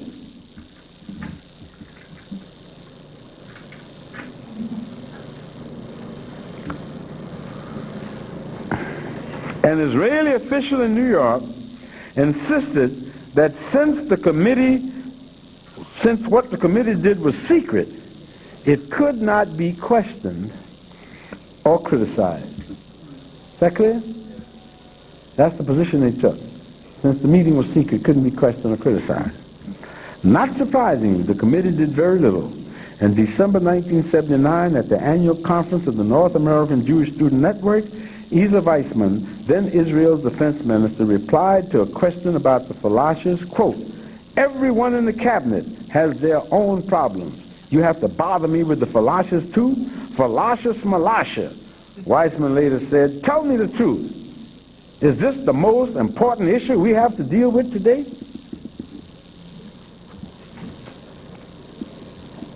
Israeli officials always have reasons for not helping Falashes. When Israel had diplomatic relations with Ethiopia, they said they didn't want to endanger the relationship. When Ethiopia broke off diplomatic ties, they said there was nothing they could do because they had no diplomatic relations. Sounds just like the Palestinians, doesn't it? Raymond Berger has said Israeli officials have countless excuses for not assisting Falashes. But, quote, they all add up to one word: prejudice. Falashes in Israel who have tried to bring in their brethren have been threatened with arrest. Americans who pressure Israel on behalf of the Falashes are scorned. They have been asked if they would want their daughters to marry one. That sound familiar? In February 1980, the president of the American Ethiopian Jewry reported that only 150 Falashes had immigrated to Israel during the previous 5 years, while in 1979 alone, 400 Vietnamese refugees were admitted. The Jerusalem Post noted that Israel was spending a fortune trying to attract Soviet Jews who really want to go to America, while ignoring the Falashes who really want to go to Israel. At present, the Israelis insist that they are using, quote, quiet diplomacy, and that a public campaign would only intensify Ethiopian mistreatment of the Falashes. The Ethiopian Jewry Committee and other groups concerned with the Falasha cause says this is untrue, and that quiet diplomacy is a euphemism for doing nothing. In March 1982, the Jerusalem Post reported that the issue of the Falashes was still a marginal one in Israel, but becoming a major one within the American Jewish community. It quoted a member of the International Network of Children of Holocaust Survivors as saying, quote, 40 years from now, I don't want to be walking down the street to face a Falasha asking, where were you in the 1980s when my parents were killed? Israelis feel that American Jews are trying to use Israel to assuage their own guilt over the treatment of blacks in America. A member of the Jewish agency said, quote, all this fuss about the Falashes is being made to satisfy a bunch of sick Americans who would never invite a black into their homes. You see the can of worms you open up, son? There may be some truth to this, but it's only a partial truth. Some Americans equate their contributions to Israel with premiums on an insurance policy. By paying a certain amount each year, they guarantee themselves a home if they are ever forced to flee America. Most Americans, however, don't seriously expect to settle in Israel. They support it as a place to rescue other Jews. The Falashes are Jews who face extinction. If Israel will not save them, it has defaulted on the policy. If Israel will not rescue desperate Falashes today, American Jews cannot be certain it will rescue them tomorrow. What is the point of a Jewish state that will not save Jews? The means, the state, have subsumed the end, rescuing Jews. Persecuted Jews still do not necessarily have a home. Now, one last comment. I've been bringing several copies of these books here for the last, 3 or 4 lectures I've come. And as a rule, I put them out and they're not bought and they're not read. But again, this is one of the places something to read. Clear enough? Yes, very clear. Clear enough for the people in the audience? So the issue is not their Jewishness, is it? The issue still boils down to color. Yes, sir. How you doing? All right, sir. Very good to see you still fighting. Well, struggle with. thank you, sir. I don't know if my question relates to what you spoke about in the lecture, because I got here on the last. But I was reading in the New York Post earlier during this week. Did you buy it? Yes. Don't buy it. I don't even want to answer the Post, but stay away from that piece of shit. But go ahead. We ought to be picking it up. If you got to read it, get it off the course, let somebody. But that thing is a despicable thing to us as African people. Go ahead. This guy, Amado, he said something about the government shouldn't discriminate against its people. Now, he was speaking about gays. You know, and when I said that, well, what have they been doing to us all these years? Uh-huh. So my question is, if the law is passed that the gay community will have the rights that they're aiming for, what cause and effects do you think that would affect on our? Very simple. And I answer your question as I see very simply. The question for us has never been whether gays or women or other groups, special groups, get their right. The question for us has been first, last, and always racism. And what I mean when I say this is, too often we again allow ourselves to get pulled sidetracked. We have black women, African women, who get caught up, move in the women's movement, right? And that's going to be on free sexism. And we have some of us who are homosexuals, if you will, who saying, I'm going for the homeless, that's my thing. America does not discriminate against black women as women. It discriminates against sisters as Africans, as blacks. It does not discriminate against black gays as blacks. It discriminates against them as Africans. So when we allow ourselves to be silent, let me point this out to you to make my point. Let's suppose, let me ask you, let me turn the question on its head. Let's suppose that we all wake up tomorrow morning and every law in the books that hampers women are gone. Every law that hampers people according to sexual preference are gone. Have we as Africans made any progress? Because your sexual preference is not the first thing that people are hit with. You come in for a job, you can be swishing your butt from here to Timbuktu. That's not what they're focusing on.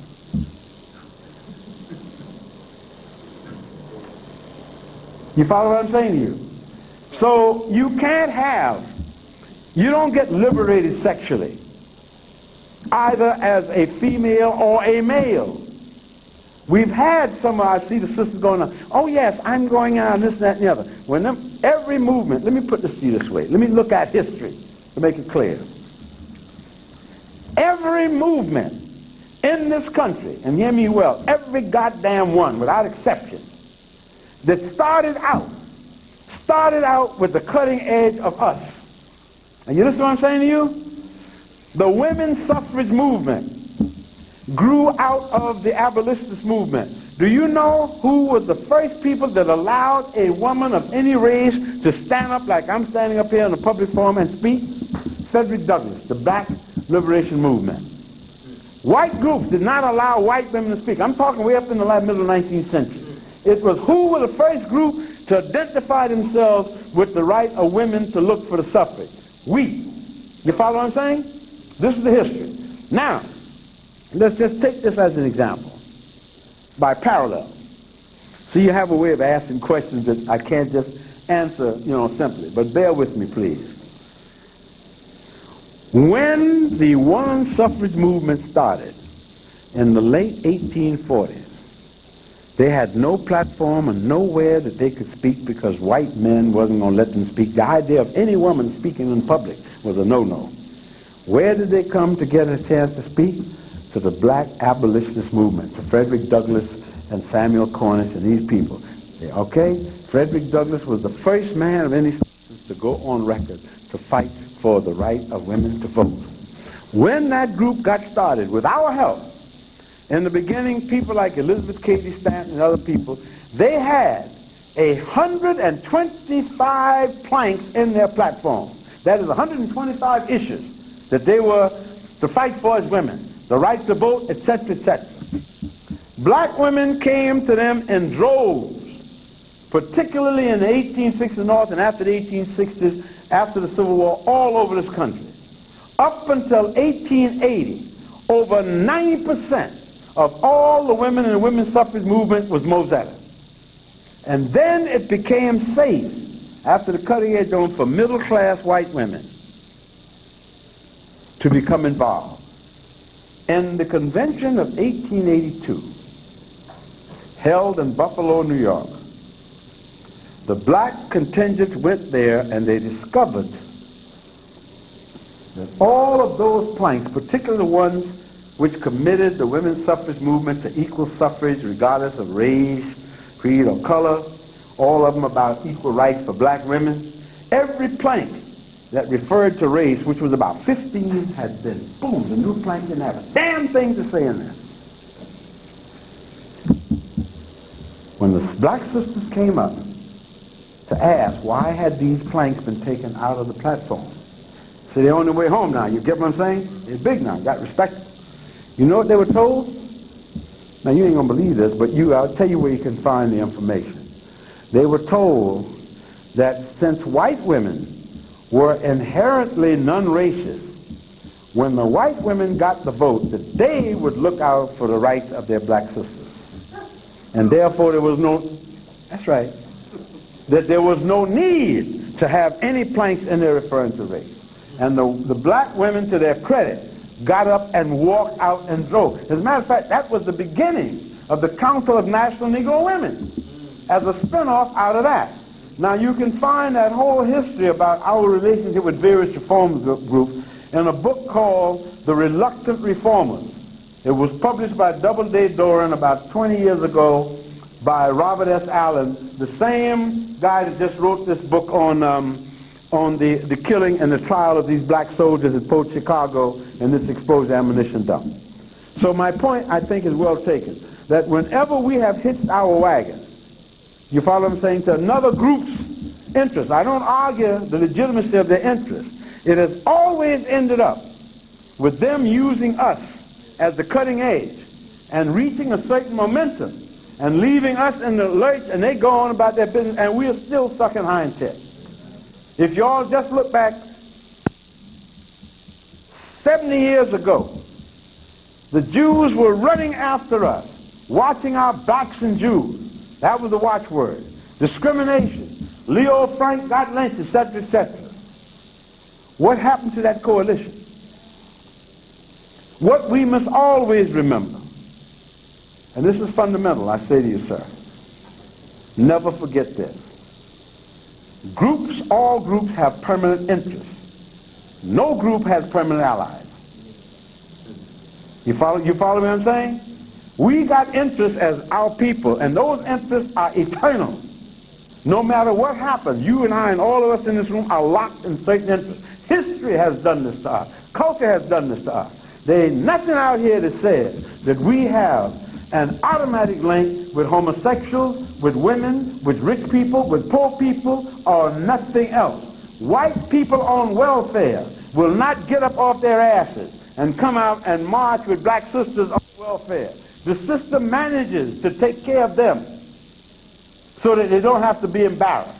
I saw a program, some of you may have seen it on 60 Minutes, you may have seen it, where this little white girl, 17 years old, 3 children, no husband, sitting down in Mississippi, outside a shack. When it rains inside and leaks outside. And she's 17 years old. And you see the little baby walking out, and little cracker children, they're pitiful, man, when they, because they're bright. And she's saying, well, a raising weight can't have nothing, It's all of the colors is on welfare. And that's all they want, is to get the welfare. And the guy says, yeah, well, and I'm this, how old are you? I'm 17. These your children? Yeah, well, I got these 3 children. And this one here is 3, and this is Mary Jo, and this is Johnny Liu, and he is 2, and this is my baby, and he's just 6 months. Right? Yes. Well, are you married? No, I ain't married. How do you live? I get welfare. You see the mentality. What I just tell you before. The mentality is, I'm entitled to it. You ain't. You follow me? And that permeates. It ain't got a damn thing to do with sexual preference or non-preference. The gay community gets born as whatever the hell they are culturally. You can be a racist and gay. Okay? Just like you can be a racist and homosexual. I have nothing personal against people. Because first of all, the whole joke about gays and that's a farce. Certain cultures have always preferred to have gays. That's what the Janissary is about. Socrates in his Republic said, the best thing is to have men who will get all of their sexual needs from their comrade. That way they don't have no outside interest, they don't have no children to support, it tightens up the whole morale in the place. So this whole thing. Anglo-Saxon culture is loaded with homosexuality. And some of them have gone, including Churchill's father, who left his wife to go running off to India with some goddamn second lieutenant and ended up getting syphilis from it and giving to his wife Jenny. Sorry about that. You know, do you follow my what I'm saying? So I don't think we ought to even get, if you find people among the gay community, any other community, you can find common cause, no problem. But remember what I said. At some point, your interests are going to diverge. And when that happens, it's just like what happened. Everybody was talking about this coalition between blacks and Jews, which never has been true. But then came the question of affirmative action. And who got off the boat? Are we still out here scuffling, trying to catch up? So I would argue that we can't even afford to allow ourselves to look at it. We must always look at things purely from our own interest. Damn whether they like it or not. Thank you, sir. Very good. Thank you. You're welcome. Last question, and I'm going to get my butt out of here. Where's my lady? Oh, okay. Thank you. I thought you done left me. Excuse me. Good evening, sir. Thank you for a very inspiring and very educational lecture. Thank you for coming, sir. My question is, I would like to know what was the basic religion or religious beliefs of our forefathers in the motherland of Africa. Okay. Just before our Holocaust. Yes. Occasion came over and brought our forefathers over here to this country and indoctrinated us with this holy Bible.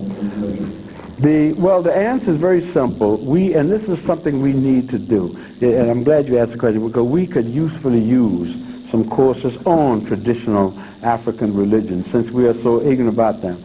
And when you look at African religions, the first thing we have to recognize that all African religions were monotheistic, in the sense that they all believed in a supreme God at the top.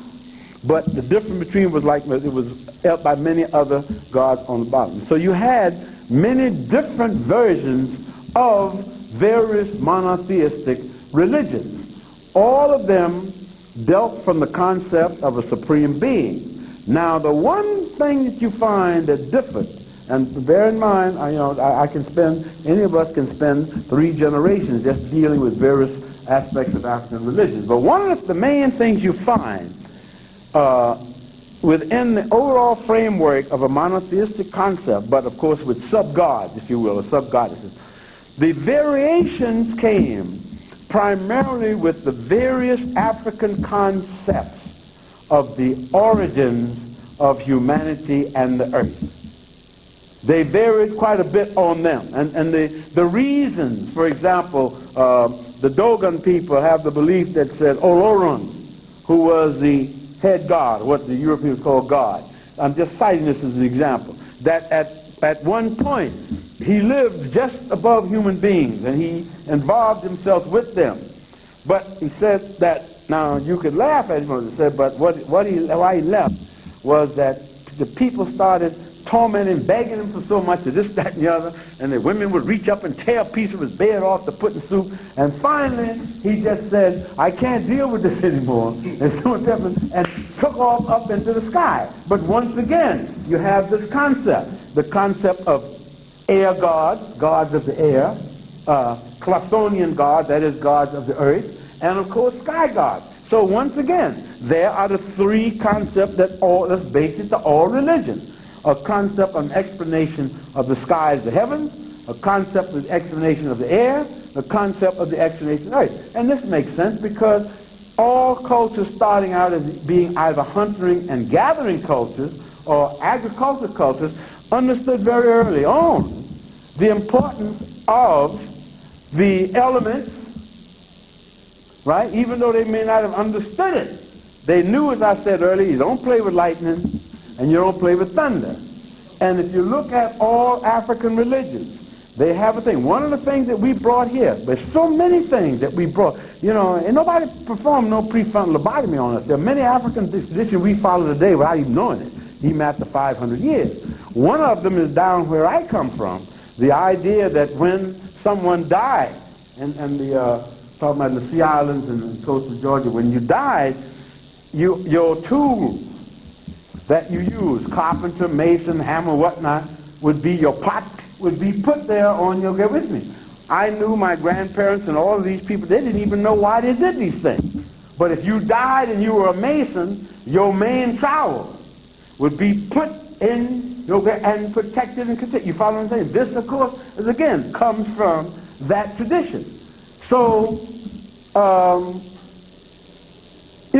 and of course, when we go to the areas where you find the traditions, stay among us, of course, are where we have the largest number.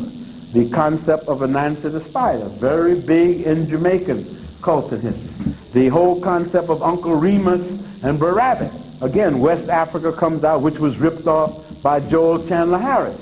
But these were the folk tales and the religious morality tales that comes out of Africa, which of course was brought into Europe by Esau. So it was a very broad cultural thing, in many manifestations.